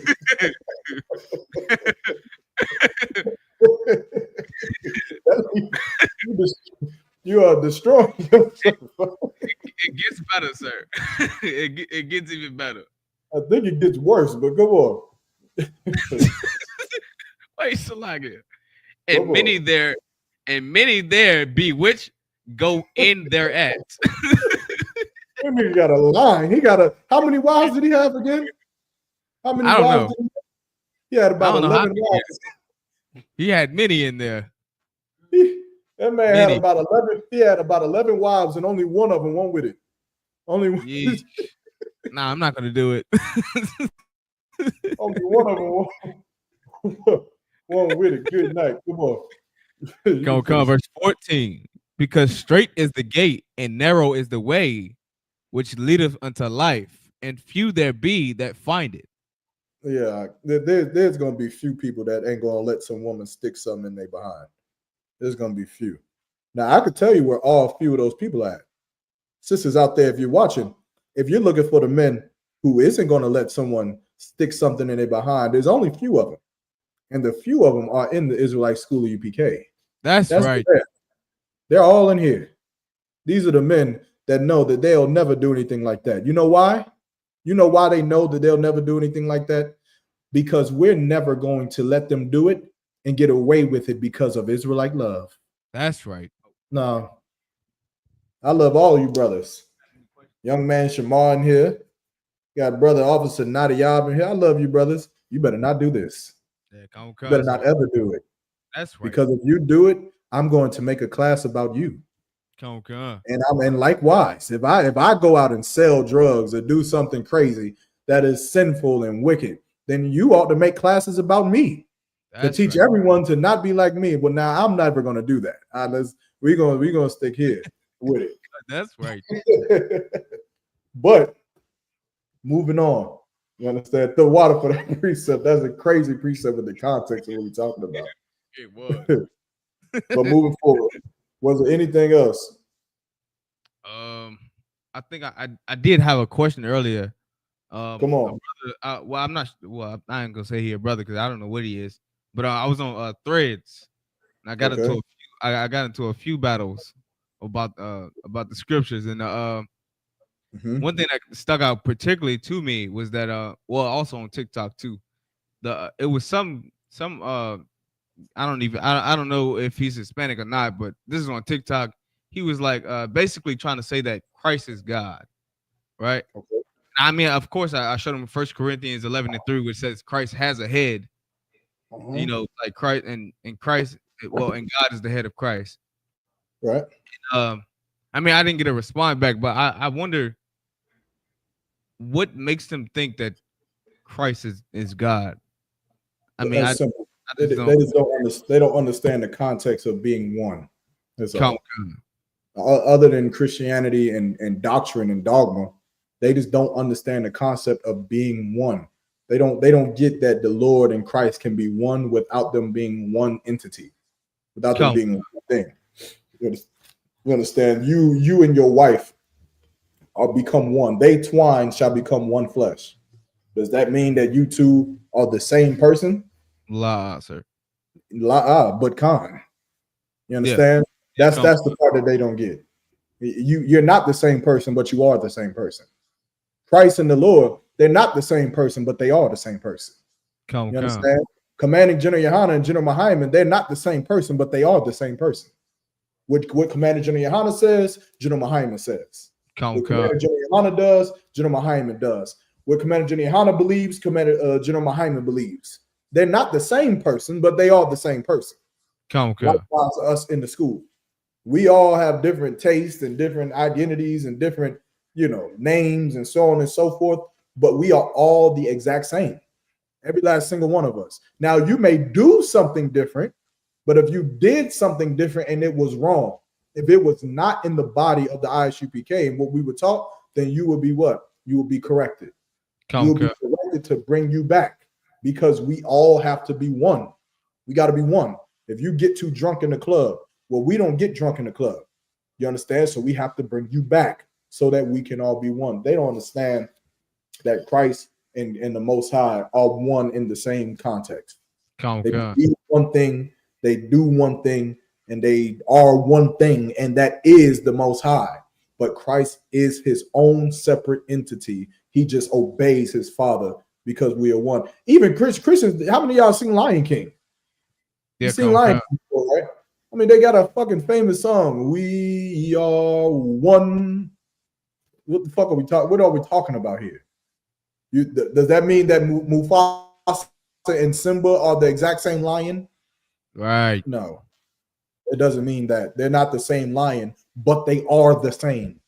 That's why the little bamboo said, he said, your father's alive. And he took who came first, Simba or Mufasa? Mufasa came first. And he took the bamboo, took the little the Simba lion and said, your father's alive. He said, really? And they running through the woods, like, oh crap, my dad's still alive. And he, go to the little lake or the pond or whatever. I don't see my father. And the bamboo says, look in the water. Your father is in you. You are your father. Does that mean that Simba is Mufasa? No, Mufasa is dead and gone. But they are the same. They just don't understand that concept. And that's it. And that's because they learned a religion that was taught to them by white people, to say the least. All right. Anything else? Another question. I had one more question. Also, it was it was another person. He was like Christ put away like ceremonial laws, like the Holy of Holies and the things that dealing with the altar, or basically like things that like require a ceremony, like ceremonial things. Like then, but my understanding is that we still do those things because we still like the candles on the menorah. We still this practice. is just a good rule of thumb, right? To remember everything. Christ didn't do away with nothing. Come on, sir. He didn't do away with no laws. Come on. Understand? He didn't do away with the law of sacrifice. Come on. You understand that? Come on, sir. Break it down. How did Christ not do away with the law of sacrifice? Because he told us to be sacrifices ourselves. Because now you're the sacrifice. Okay. You understand? Every law that we have, the law of jealousy. The law of jealousy would be considered what? A ceremonial law. Why? Because if you thought that your woman whored on you, you would take her before the priest. And then the priest would say what? They would sweep up the dust of the corners of the floor of the temple. And they would sweep all of the dust up. Right? And when they swept the dust, they would mix it in a cup with water. And they would make her drink it. And if she drank it and regurgitated it, it means that she was a whore. But if she drank it and she swallowed it, then that means that she did not whore her husband. That would have been a ceremony. It would have been a ceremonial practice. Now, Christ is here. Do we do that today? No, we don't do it today. But we do it. Why? Because now, what would your wife have to do? She's going to have to do something that she does not want to do. She doesn't want to do. I don't know. That's up to the generals. I don't know what it'll be. I could give you an example. It may be something like she may have to do like a million goddamn push-ups. That may be something. It says if you're not a whore, sis, then you'll do a million push-ups to prove that you're innocent. I'm exaggerating, but just so you get the idea, it'll be something that you would be able to do. It'll be physically possible. But mentally, if you were the type of woman who actually did whore, it wouldn't be worth it. It wouldn't be worth it to do a million push-ups and you actually was a whore. You would just say, I'm not doing that because you were a whore. But someone who's innocent, they'll prove it. Right. I've seen those movies where some guy goes to prison unrightfully, and then he goes to war with the whole cartel. He goes and kills everybody just to prove that he was innocent all along. Right. Someone who's innocent is going to prove their innocence. Now, if he went to prison and was not innocent, when he got out of prison, he'd just go and live his life. Because there would be no point to fight. Who fight who? For what? Why would you fight? Why would you do a million push-ups if you know that you're not innocent anyway? Right. You just accept the fact that you are a whore and move on with your life. But that would be an example of, we still do everything that the prophets. Remember, Christ said in Matthew 5:17, think not that I've come to do away with the law or the prophets, meaning anything they taught or gave to us, we still do to this day. Come. Clear enough? Come, sir. I'm sign Christ. Anything else? Good questions. Lost. I don't have anything else. You got a question? Young man Shamar, you got anything? Oh no questions right now. Come on, all right, we good at that? Salakia. Come on. Salakia. Come on. And thank y'all for having me here. I try to be a light to the people. Salakia, this is Eric. This is Eric from Durham. Young man. Eric. Yeah. Most High Christ. Young man. Yeah, come, sir. Most High Christ. Give him a hand for being in the class. Young man in the class. Most High Christ. Now, y'all, can they see me on the TV or can they just hear me? He can hit. Well, he can. I can see you, King. I can see you. I got. He can see you out of one. All right, no sweat. Try to put the TV on if it's possible. Come, sir. All right, come on. Young man, Eric or Aaron? Eric. ERIC. Eric. All right, Most High Christ. Young man, Eric. Let's get it. And so I try to be a light every day, regardless of it. I don't teach the scriptures, but I try to walk that light so they see me and they like, what is he on? I want to get on that. Where is the line where you just kind of gotta leave our people alone? Like, because like I said, I where I work and how I work, I'm like, I'm like the hero in the neighborhood. I come and fix your stuff. I save the day. You know what I'm saying? When your AC not working, I'm coming to save the day. It's lucky to scream. Okay. Well, my AC is not working. All right, so I need you to come to East Carolina and save the day. Let's get that out the way first. Word up! If we can get on the call, we could do a troubleshoot virtually. No lie. Most High Christ, we definitely can. But like I said, I need to find the cutoff, because I will forgive a brother. I will forgive you 100,000 times, even when I shouldn't. And like I said, because I want to be forgiven. And so, is there a cutoff? And is there, like I said, I feel like I got a bad disposition when I'm not trying to love on a brother. Like I said, I see a brother in need or a sister in need, and it's easy to turn my back and act like I ain't see it happen. You understand? So I can just continue with my day. But a lot of the times I don't never turn around, and I always help, even when it hindered me the most. And it's like I said, and I'm sorry, long question, but when do I decide to cut that off? You understand? And not be so easily reached to anybody and everybody. Kind of reserve my energy. I got you. Con, I got you. Give me Luke chapter 9 and verse 60, and also Matthew chapter 7 and verse 6. Right, we'll start there. So just so I'm answering your question, right, I want to make sure I understand your question. What you're saying is you're the type of brother who you do a lot for a lot of people. You're always available. You always yes. And someone needs this and someone needs that. I come do this and I come do that. Is that what you're saying? Kawakan. Okay. Yeah. That sounds like a uncle that I have.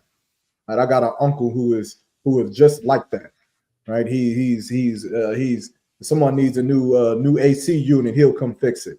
Someone needs a new roof on their head, on their house, he'll come put the whole damn roof on the house by himself. He's going to help people so much that it'll more than likely be the death of him. I think I tell him that one time. He's going to be doing something, and it's going to be the death of him.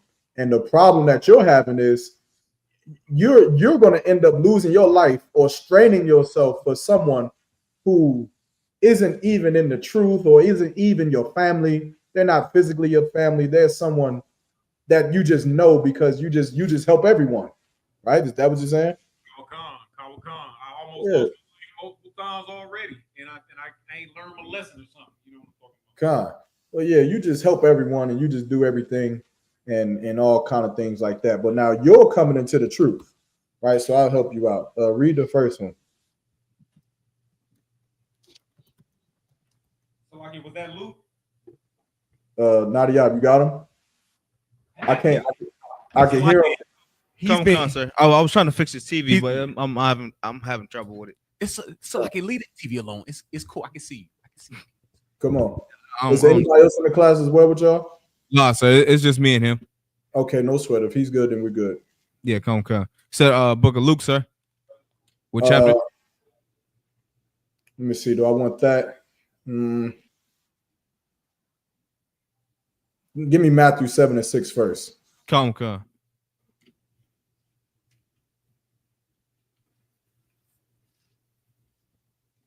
It's the book of Matthew, chapter 7, verse 6. Mm-hmm. Give not which is holy unto the dogs. So give not which is holy unto the dogs. So this is a good rule of thumb that I have, right? And I'm going to pair this with another scripture so that you'll understand it completely, right? You want to think about the type of person you're giving yourself to. You understand? Like you being a type of man who can help people. There's nothing wrong with that first. Let me say that first. You want to help brothers. You want to give to the homeless. You want to help your cousins and to help your nephews and nieces and aunts and uncles and dads and moms. You can do what you want to do. You understand? That's up to you. There's no sin against it or anything like that. But what you want to do is you want to be careful about who you're helping. You want to be careful about that because you can waste your time. Your nation right now is in need of your services. Your nation, you young man, you coming into the school. Are you in all black? Come, sir. You in all black. Most High in Christ for that. Well, your nation is needing you. You understand? To give your help to it, to help those who need the help. God needs your work to go towards this school, to go towards building more schools, to go towards building more zones, to taking over more cities. That is the help that you need. But now you're going out to help people. You have to be a good judge of character. That's what you'll have to be. You understand? If you decide that, hey, there's some woman out here, and this woman, she needs a hotel. She's young. She needs a hotel room, and yada, yada, yada. You're going to have to be the type of man that has to be able to look at that woman and be able to say, you know what, this woman sincerely needs my help, and then decide if you want to help her or not. Now, that's up to you. You can do it. But a lot of times you'll find people like yourself and like-minded who will help a woman who is using you so she could do crack in a hotel room in your name. She's using you to throw a hotel kickback party so that someone can get unalived and shot inside of that hotel room, so that the police will come knocking at your door because your name was the one on the hotel room. Now, that's dangerous, right? And it's dangerous for this reason. Is there any more on that? Come on, sir. Actually, drop that. Hold that and give me Ecclesiasticus 12:4. Give me Ecclesiasticus 12:4. This would be the easiest way for you could if you're the type of person where you need help deciding where to put your love and where to put your efforts and who to give it to and who not to give it to. This is just paint it for you plainly. This is just give it to you so you don't ever have to worry about it ever again. Come. This is the book of Ecclesiasticus, chapter 12, verse 4. Give to the godly man. Give to the godly man. Keep going. And help not the sinner. Don't help the sinner. That should be simple enough. Kawakan. Don't help the sinner. Why? Because you help the sinner is they're gonna take that roof that you're gonna put on their head, and they're going to do all kinds of drugs in that house. That's what they're gonna do, and you're gonna realize that after they die from an overdose from being cocaine heads or heroin addicts, you're gonna realize that you put a roof over the heads of someone who was going to waste your time, when you could have put a roof over a brother who's trying to change his life in the truth. That's what you could have did. The engine that you replaced, or the AC that you fixed. You fixed some AC for some cat in the world so that they can have the police raided the next week because they're dealing drugs out of the house that you fixed the AC in. And now they in prison. Now your good brand new AC HVAC system is sitting in some house that the man who you fixed it for is in prison because he could not stop selling drugs. Like, well, there's brothers in the truth who need ACs fixed, and they'll be able to live in that house for a long time after you fix it. You want to help somebody, you want to give something to somebody, give it to someone when it will not be in vain. Give it to someone that they'll do it and they'll take whatever you gave them, and it'll be worth something in the end. You want to help somebody get a vehicle, there's no sweat. Help somebody get a vehicle. But I would help the brother who needs to get the camp. That's who I'd help. I'd help the brother who does good in the neighborhood, who does something with the help that you give to him. Not the brother who takes your money and he just gonna go smoke it all away. You're gonna give the brother $100 and you're gonna be the reason he's dead. Congratulations.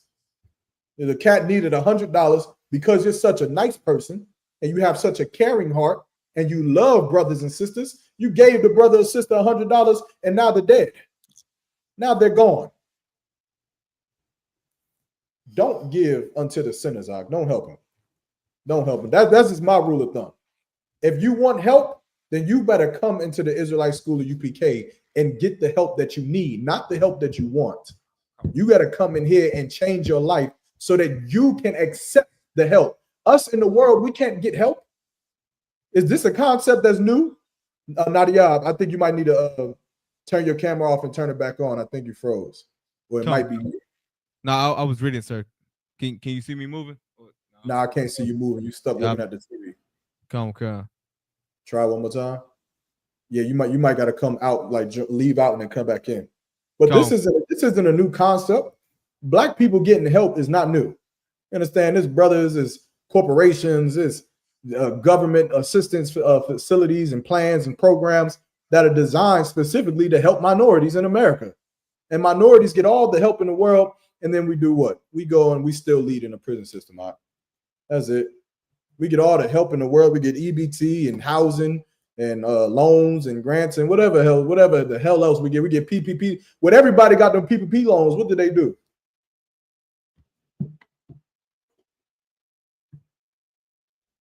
Oh, Salak, I forgot he off the screen. Salak. Salaki, they blew right through them. Yeah, invested in their self in destructive ways and everything. Yeah, they got the PPP loan and then they went straight to prison.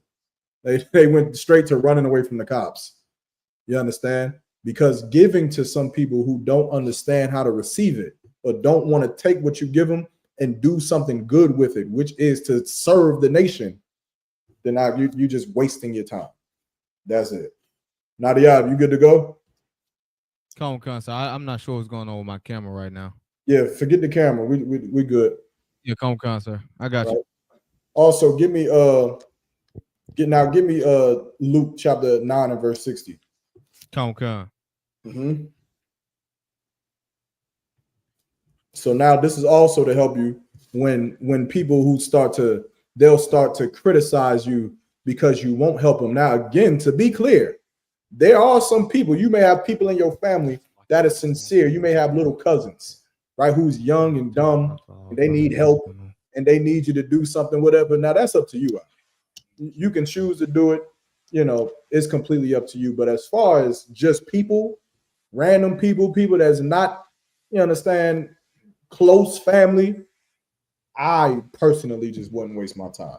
Kawa Khan, and that's what I'm going through right now. I done finally decided to step back and kind of let them sweat. My brother always tell me, let these people lose, because you don't like seeing your people lose. And that's where I get that conundrum, because I don't want to see you lose. I'd rather tell you, and if you lose, that's on you. I don't really have no money to give, but I give my energy. And I think that's what's killing me the most. It's like at some point my little candlestick be very small, and like anything gonna make me choke you out, and I gotta relax. And that's where I'm at. That's the conundrum I'm in. I done gave my energy away to somebody that don't even deserve it. And now when I get home, I don't have enough to fulfill with my family. And now I'm kind of drained and dragging Salakia. And I didn't mean to ramble on. No, you too well, but that's what I'm saying. All of that energy you just spoke of that you gave to whatever drug addict you just spoke of, that's energy you didn't give to brothers who's fighting to change their life. And that's it. If I'm going to give my energy to someone, I'm going to give it to someone that I'll be able to see the result in. You understand? I'll be able to see what they've done with it, to see that they changed their life, not that I've helped them to destroy their life even more. So if they want your help, they can get your help, but they should come get it.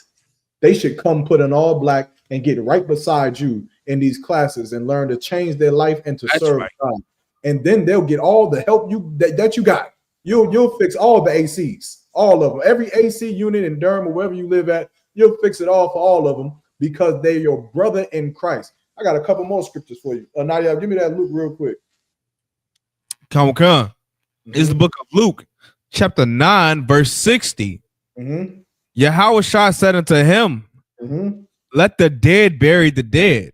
Let the dead bury the dead. You understand? They don't want to listen to you. See, everyone wants your help, but they don't want to listen to you when you say come to class. That's how I gauge it too. Right. Brothers don't want to change, spiritually. They don't want to change as it pertains to coming to serving God. That they don't want to hear. You want to smoke weed and you want to pop whores all day and throw up a neighborhood crib. Now that we could talk about that all day, but when it comes to serving God, they don't want to hear anything about it. Well, let them just die. Let them go. Let them. If they don't want to hear anything about it, then no sweat. Listen, brother. You can lose whoever you're talking about, whatever person it is. I'll give you 1,000 more brothers that you could talk to. That's better than them. I'll give you 1,000 more. I'll give you 100 more right here in North Carolina. That's better than them, and you can deal with those brothers. And if you want to help them, you can help them, and let everyone know. So just let them go. Let them do whatever they want to do because they're going to do whatever they want to do, regardless if you help them or not. That's my advice. That's my answer. All right. Is there any more on that? Come on, sir. Come on. But go thou and preach the kingdom of heaven, Salakia, and preach the kingdom of God. Go down, preach, meaning go do the work. You want to help, we want to help everybody. Let's do the work. Who's going to help God? Who helps him? Like I said, I got a precept, but come on, you can bring it. Come. Who helps God? If we're helping everybody, if we're going to help everybody, which is good. Again, just to be clear, I'm not saying you can't help whoever the hell you want to help. Help whoever the fuck. You can help every white person, every Chinese person. You can help every black person, your auntie, your grandma. Help whoever the hell you want to help. But just remember, while you're exhausted on your bed because you've been helping everybody, just ask yourself, what work did you do for God? What did you do for him? Go ahead, read the precept you got. Come on, sir. Was basically relating to the brother where he was basically going through Salakia. But this book of Jeremiah, chapter 15 and 5. Mm-hmm. For who shall have pity upon thee, O Jerusalem? Mm-hmm. Yeah. Or Salakia. Go ahead. Or who shall bemoan thee? Mm-hmm. Or who shall go aside to ask how thou doest? Mm-hmm. No one. No one will. You understand? Is any more on that? La, so that's it. Yeah, no one will, man. You want to have pity, then have pity on your people, but you have to have pity on your people that serve thee in truth. Remember, Christ said this: who are my brother and my sister? I mean, my mother and my brother. And he pointed to the men who follow him, his disciples. He said, right. Oh, for thee are my mother and my brethren. This is my family. You want to help people, help them. Help them because they need it. The world, they don't need your help. The world has help. The world has government assistance. The world has drugs. The world has gangs. The world has the Christian church. The brothers in the Israelite school of UPK, all they have is you. That's all they have. They don't have the comfort of a loving grandmother anymore. We got rid of it. They don't have the comfort of a loving wife anymore. The comfort of a wife left when we decided that we was going to have more than one wife in the UPK. That wife doesn't love these brothers anymore. Now these brothers, they don't have the comfort of a wife. They don't have the solace of their children. They don't have them. Children are gone. All they have is you now. They've lost everything in the world in hopes of doing one thing, and that's serving God with you. So you want to get tired helping some sinner in the world, then you go do that. Me, I'll make sure that I'm good and ready to drink with Nadia. I'll make sure I'm good and ready to drink with him so he doesn't have to be sad because he has to drink with sinners in the world. I won't let him do that. I won't let you do it. You won't have to go back to your friends in the world because, you know, everyone's tired from helping everyone. You can just come be brothers with Miak and we'll just do it that way and we'll just help each other. That's and in doing so, we'll build the nation of the kingdom of God. That's right. Come on with it. Nadia, real quick, we got to roll through this. Right, I got to touch this topic just for a second. We might have to do a part 2 next week. But give me 1 Samuel chapter 16 and verse 1. Okay. Right, we're gonna go a little bit over the story of King David and King Saul. Right, just to give you the history. Remember, the title is "Your Revenge for Gang Violence Makes You a Coward." You want to end gang violence? Then you got to study David. You got to study him. Study David and Saul and see how two, powers of Israel collided against each other and see how David, handled it. And we'll be able to fix gang violence and personal feuds with brothers, so on and so forth. Start at verse 1. Come. Mm-hmm. This is the book of 1 Samuel, chapter 16, verse 1. Mm-hmm. And the Lord said unto Samuel, mm-hmm. How long wilt thou mourn for Saul? Mm-hmm. Seeing I have rejected him from reigning over Israel. Mm-hmm. Meaning what? Saul is saying what? Samuel is saying what? Samuel was the last prophet, right? He was the last prophet until the time where Israel was ruled by kings. And now Samuel is telling David that you mourning over Saul when I rejected him from being over Israel and I put you in charge, right? Keep reading. Come. Fill thine horn with oil and go. Mm-hmm. I will send thee to Jesse, the mm-hmm. Bethlehemite. Mm-hmm. For I have provided me a king among his sons. So now, keep going. Verse 2. And Samuel said, Salakia, I'm jumping the gun. This is not David mourning. David mourns for Saul later. right? David mourned for Saul later. This is Sam mourning, and he's speaking to the Most High, and he's mourning for Saul because Samuel anointed Saul. He loved Saul, but now Saul was going off. He wasn't obeying the Lord and wasn't obeying Samuel. And so now Samuel is getting ready to lose everything. And now the Lord is saying, go to Jesse, because from Jesse, I have a king among his sons. Keep going. Come on, verse 2. And Samuel said, how can I go? If Saul hear it, he will kill me. And he said, now if I go to Jesse and say that he got a king who is not Saul's king, who is not King Saul's heir, then Saul will kill me, right? Which is part of the reason why Saul cannot be king anymore. You do not kill a messenger of God.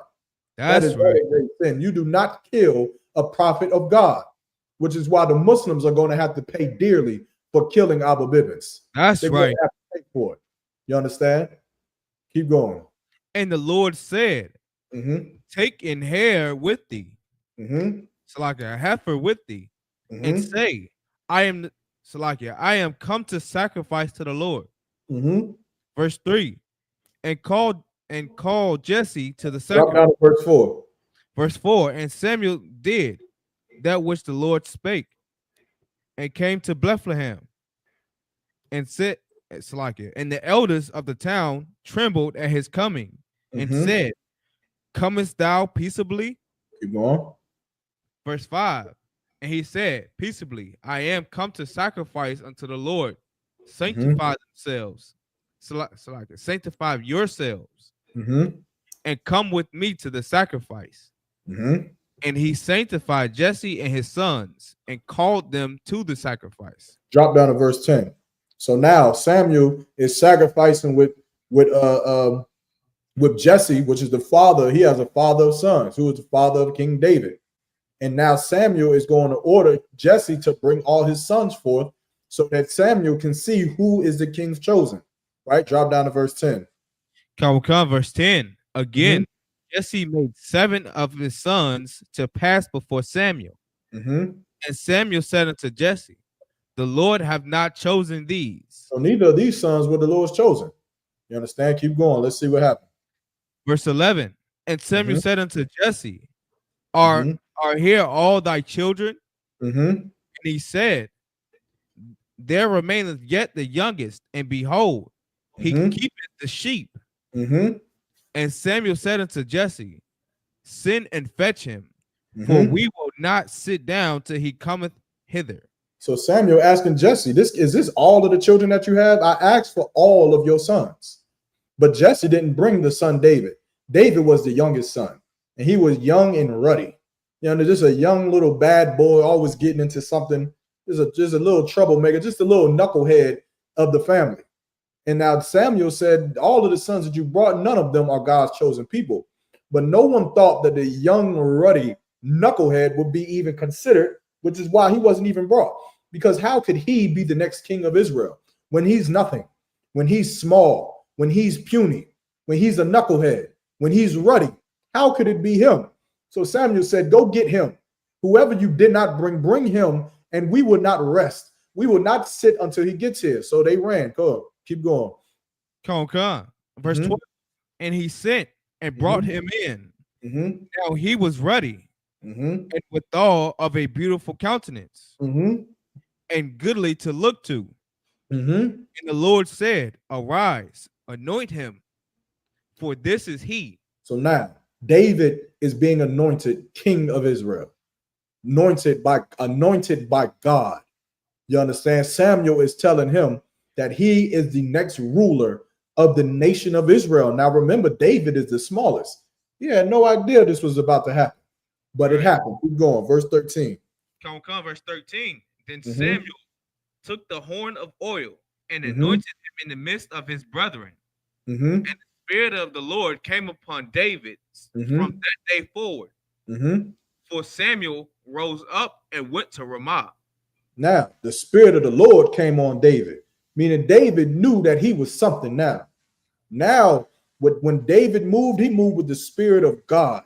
And let's see what happened to the Spirit with Saul. Verse 14. Verse 14. But the Spirit of the Lord departed from Saul. Now the spirit of the Lord left Saul. Remember, Saul was the first king of Israel. And why was Saul the first king of Israel? Why was he chosen king?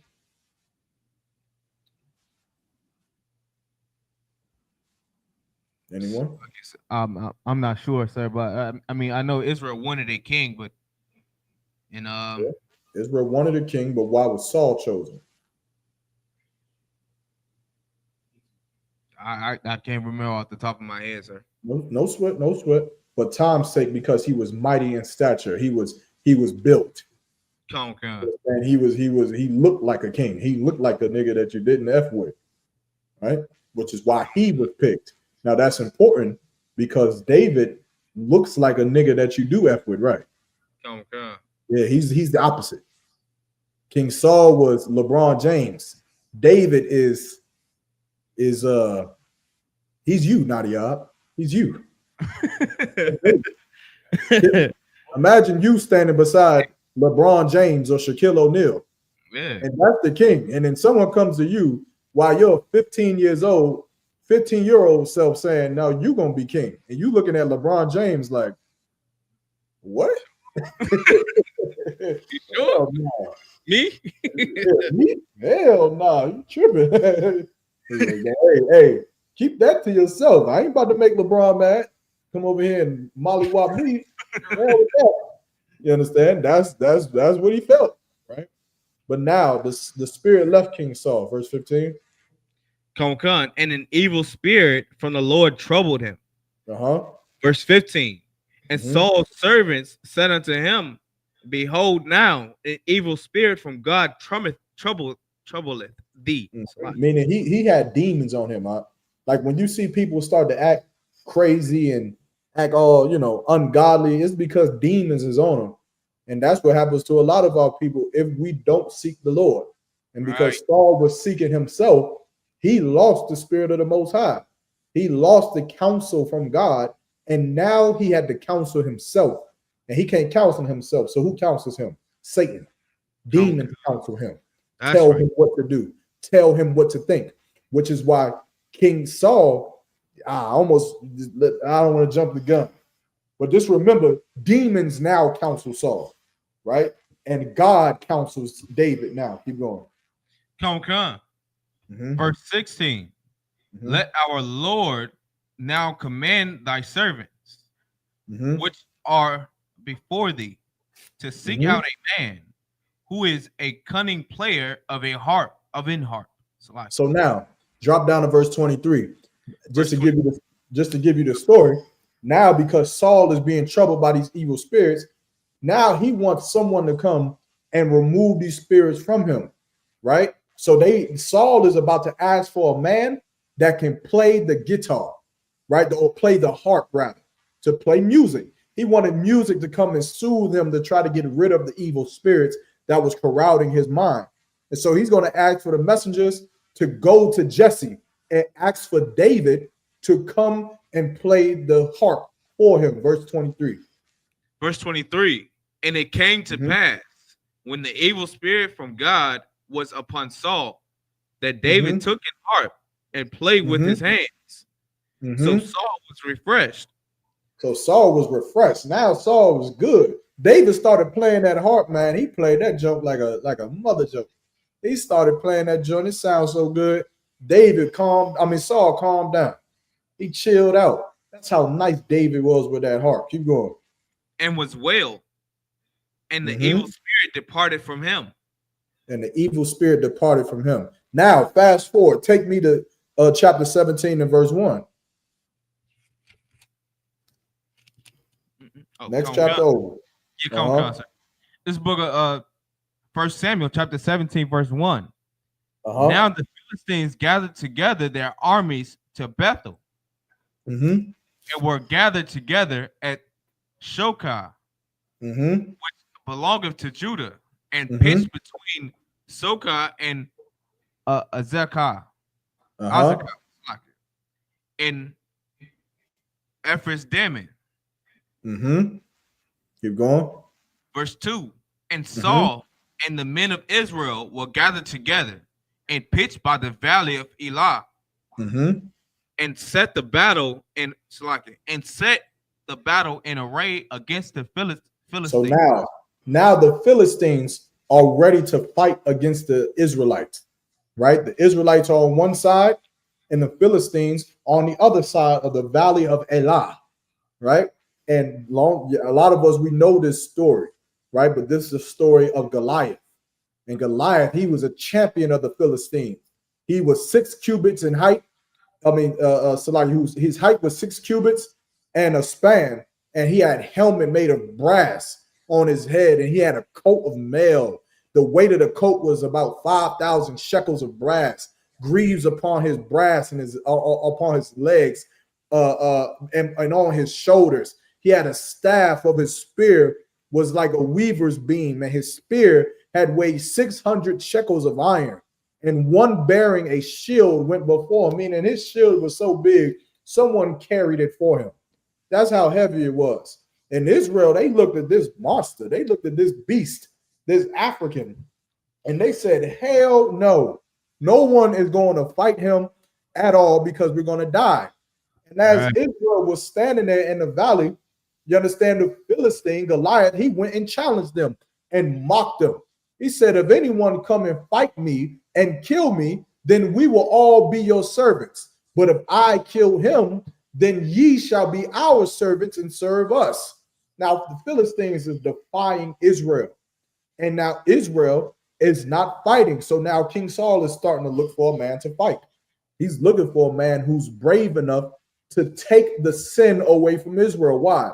What was the sin that Israel had?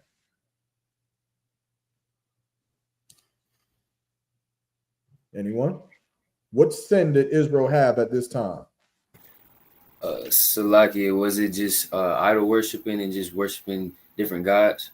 Not here. Come on. Was it doubt? You own it. There's another word. The Lord didn't give us the spirit of what? Fear, sir.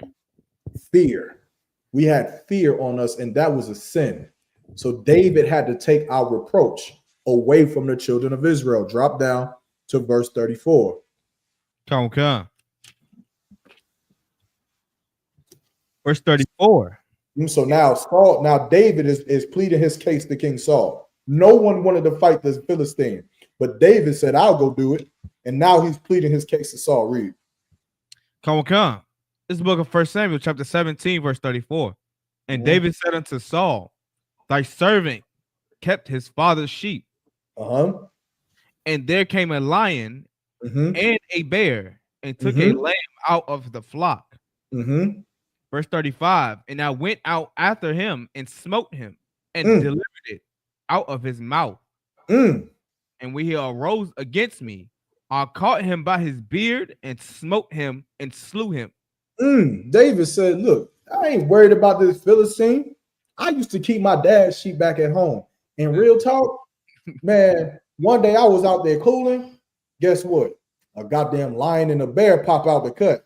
So I quickly go get my sheep back from the lion. The nigga popped back up. I grabbed him by his chin, hit him in the jaw one time. Nothing. Killed him. Done. Like David was the first YN of Israel. He was the true YN. You understand? Yeah, he said, I killed the lion in the bear. This ain't nothing. This ain't nothing to me. This Philistine, y'all worried about this nigga? He ain't nothing, nigga. Back in my hood, I did yada yada yada. Done did this, that, and the third. This Philistine ain't nothing. Keep reading. Come. Verse 36. Thy servant slew both the lion and the bear. And this uncircumcised Philistine shall be as one of them. Ooh, come on, read that last part. Come. Seeing he have defiled the enemies, the armies of the living God. This man said, I killed the lion and the bear. And this uncircumcised Philistine, this heathen, this nigga, him, he gonna be just like that lion and the bear. You understand? Seeing that he defied the armies of the living God. Right? So now going down, right? Go down to verse 38. Come.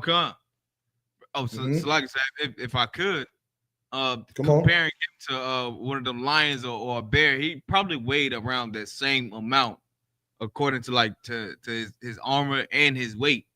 Like the armor was itself 166 pounds. David ain't give a he ain't give a flying hell. Sir. That Philistine could have rolled in an 18-wheeler and then transformed into Optimus Prime. David would have went out there and killed that goddamn robot. He would have did it because David had the spirit of God with him. That's what he had. You understand? You wonder why the brothers in here, we go to camp not worried about nothing. It doesn't matter. You understand? Because regardless of anything, we come in the name of the Most High. You don't. That Philistine did.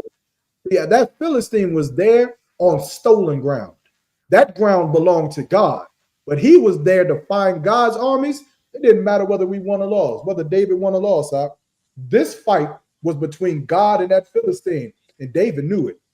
David knew that God was fighting that Philistine. And God used David to kill that Philistine. It's like God will use you brothers to do all kinds of marvelous things. Like he used Moses, like he used Joshua, like he used Christ.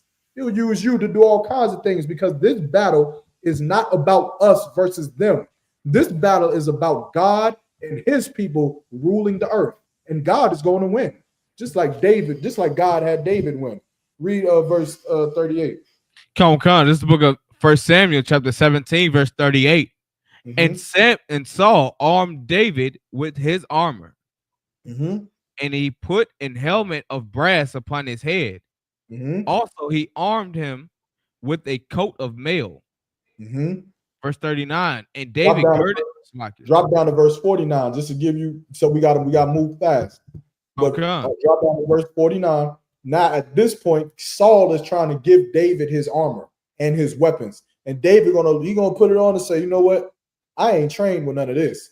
This ain't my thing. It's almost like taking a YN and putting a super tectonic, high-powered Blackout 300 rifle in his hand with an 18-time scope on it, thinking he about to go out there and do nothing. See, that's not how the YN roll.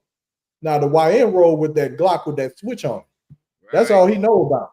He don't know about no goddamn P90, 69, FN 29, 35, Black Hunter 300 with hyperthermal radiation-seeking grenade goggles. He don't give a fuck about none of that. He knows that he does damage with this Glock with that switch on it.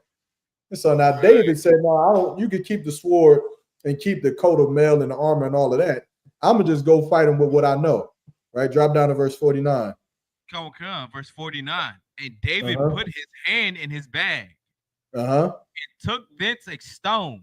And slang it. And smote the Philistine in his forehead. And the stone sunk in his forehead. Come on. And he fell upon his face to the earth.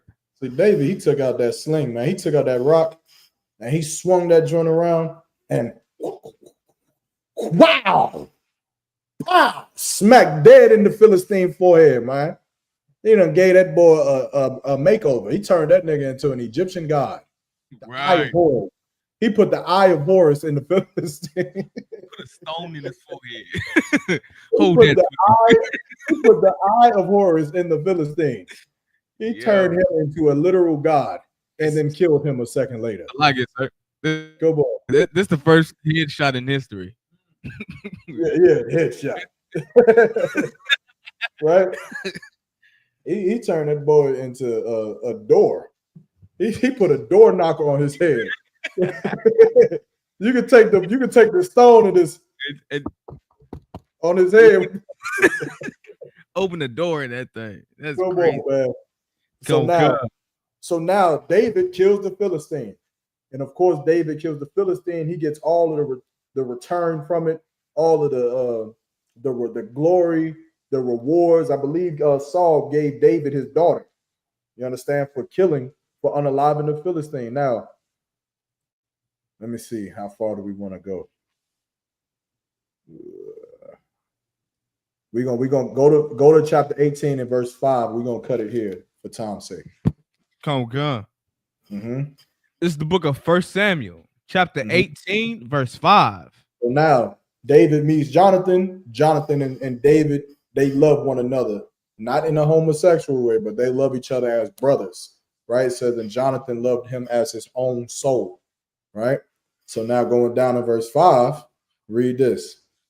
Come on. And David went out whithersoever Saul sent him, and he behaved himself wisely. And Saul set him over the men of war. Now David is gaining rank. He's gaining rank. He's gained rank already in the Lord's army, in the army of Israel. Now he's over the men of war. Keep going. And he was accepted in the sight of all the people. Of all the people. Remember, David is still this young ruddy boy. He still ain't 8 feet tall, nothing. He's still a young, ruddy, small statured of a man, right? A boy. Keep going. And also in the sight of Saul's servants. Keep going. Verse 6, and it came to pass as they came, when David was returned from the slaughter of the Philistines, and the woman came out of the cities, and the women came out of all the cities of Israel, singing and dancing to meet King Saul, with tabrets, with joy, and with instruments of music. So now they coming back from battle, and the women is coming out to see the king, to joy, to sing, to dance with the music, the instruments. Keep going. Come on, verse 7. And the women answered one another as they played, and said, Saul hath slain his thousands, and David his 10,000s. Now, this is where the problem starts to begin. This is where it starts. And this is where a lot of gang violence and altercations and alts with each other start. It usually starts with what? Who knows? He say, she say, sir? Something else. Another demon. Another sin. Brother said, it's like a jealousy, sir. It usually starts with jealousy out. And that's what's starting to happen here with Saul. So now the women, they saying to King David, he killed 1,000, which is good. I don't know about y'all, but damn, killing 1,000 people. Eesh. Do y'all not understand how crazy that is? Killing one person is insane, but damn, imagine you done killed 1,000 people. Right. That is crazy. But it ain't as crazy as 10,000. And Saul couldn't live with that. He didn't like that the women acknowledged King David for being more of an unaliver than him. Keep going. Verse 8, and Saul was very wroth, and saying displeased him. So like, and the saying displeased him. And he said, they have ascribed unto David 10,000s. They have ascribed unto David 10,000. Imagine you in the hood and your homeboy say, man, y'all hear what they talking about? Jeremy? They saying Jeremy really that nigga. But they don't know that I'm really that nigga. No, but they saying Jeremy done beat up like 5 niggas in the hood. But I beat up like 10 niggas in the hood. Nah, but they saying Jeremy, he knocked all of them out though. Like you kind of was just, you won the fights, but it won't like clean like Jeremy though. Nigga, hell nah, nigga, Jeremy ain't got no switch though. Nah, they saying Jeremy got all the switches, nigga. Jeremy gonna lay you out. Where Jeremy at? Now one of them dead. Right. That's what's happening here, right? Because everyone wants to be on top. Everyone wants to be the man. Everyone wants to be recognized. Now, I'll tell you one thing. Now, back then, I had to keep it gangster. If you wanted the women to say you killed 10,000, well, then there's more Philistines out there. Right. That's what I would have thought. I would have thought, I'm sure there's some more enemies out there. You better go get your numbers up. Yeah, I'm about to go look for something. You better go get to work. Go look for something to get into. You want to have the most money in the hood. Just because some woman says you have the most money in the hood, it doesn't make it true. Right. If you want the most money, maybe you should go to work. Maybe you should go get more money. Point is that all of it's stupid. It's all stupid. King Saul was the king of Israel, and he was jealous that some ruddy boy came in and now was being told that he killed 10,000 men because he killed this Philistine. I guess so. when really he had only killed one man. Right. This was the first man that David had killed, at least on record in the Bible. It was just him. But because it was such a monumental kill or unaliving, they said, whoo, damn. It's like, you ever seen The Wood where they was doing the contest to see who could get the most numbers for the dollar? And they were like, well, shit, I got 6 numbers. But shit, I got 8. And the boy was like, well, I only got 1. Well, who number? They said, oh, shit, that's so-and-so number. But that number right there worth 10 of them skeezers in there. And they let him win even though he only had 1. That's what happened here. You understand? Go ahead, Nadia. What you got? If I could, sir, it just reminds me, like, even in this instance, Saul got upset, even though he was there at the battle. He saw David unalive Goliath, right? Mm-hmm. So, like as I was saying, it's a simple matter. Like, and with our people, we get upset over the simplest things. Like when he knows this is not true, but he got upset because the women were saying it. Yeah, I mean, now remember, they're not really saying it as if he actually killed 10,000. Yeah, right? So that's what I'm saying, sir. Mm-hmm. Like because they were just saying it, so it just made him feel some type of way about it. Yeah, and so Saul didn't like what they were saying. Yeah, so now problem, right? But King Saul's probably thinking, well, he wasn't there when I killed the Amalekites. Yeah, he wasn't there when I killed so and so, the Moabites or Zobah. He wasn't there for that, or whatever. You understand? But keep reading. We got to get off of this. Yeah, come, sir. Verse 8. And ascribed me, and to me they have ascribed but 1,000. Thousands, Slakia. Mm-hmm. And what can he have more but the kingdom? So now he's saying, man, if they saying that he done killed 10,000 and they only saying that I've only killed 1,000, then what else could he have more than that but to have my seat as ruler? Now Saul is starting to worry. Now he's starting to think, oh man, he gonna come from my seat. He gonna come for what's mine. He gonna come from my neighborhood. He gonna come from my block. He gonna come from my woman. He want my life because he's jealous. Right? Keep going. Come, verse 10. Oh, so like verse 9. And Saul eyed David from that day and forward. And now this became the start of Crips and Bloods. This was the start of it. This is how it all began. Because somebody had something that somebody else wanted, and they could not live without just not having it.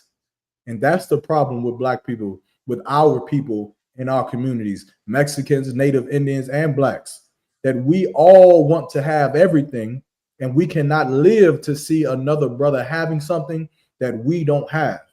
This is why God said it's unlawful to be jealous over your brother. You understand? That is the ways of our oppressor, not us. It's not the ways that we conduct ourselves. You brothers come up in here and you get $1 million and you get a new Bentley and riding around. You get most high in Christ. Pay your tithes. You understand? Support the school. And nigga, buy me a drink. That's all I give a damn about. Just buy me one drink. That's my price for everybody who hits the lottery. I want one drink at the club on you. But other than that, nobody gives a damn about you living a great, do it. Why are you jealous? Being jealous is such a LGBTQ spirit. That's right. It's so soft. You understand? Like there's many Bentleys in the world. You could just go get one. I don't know how you're gonna get it. I mean, you could go play the lottery too, or you could go to work or do whatever the fuck you got to do.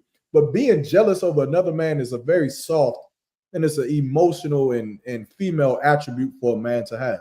You should not have it. You understand? But this is the reason why Black people start to hate each other. And we're going to learn next week how to fix this problem. This was the start of it. And next week when we come back, we're going to finish the story. I'll answer your questions and we'll figure out how to fix these problems even today, even after the problem starts. Even after blood is shed, we'll show you how to solve the problems in our neighborhoods today. Before we close out, is there any questions? La, sir. Anything at that? You got a question? Lost, sir. We too out. We good to go. All right. And with that, your camera off, right? Not gonna come back on? So I just tried it not too long ago. It ain't cutting back on, sir. So like it. All right. With that, we're gonna end the class. Shalom, Yabba Shem with the thumb. Preaching episode 1,000 yard mark. Yahweh Shema Allah by Hashim Yahweh Shah. The water to everybody tuning in. Make sure you like, share, subscribe. Shout out to the Midwest Fire Weekend is going down this weekend, right? Yep. It's happening in 2 days, man. Make sure you get up to Chicago.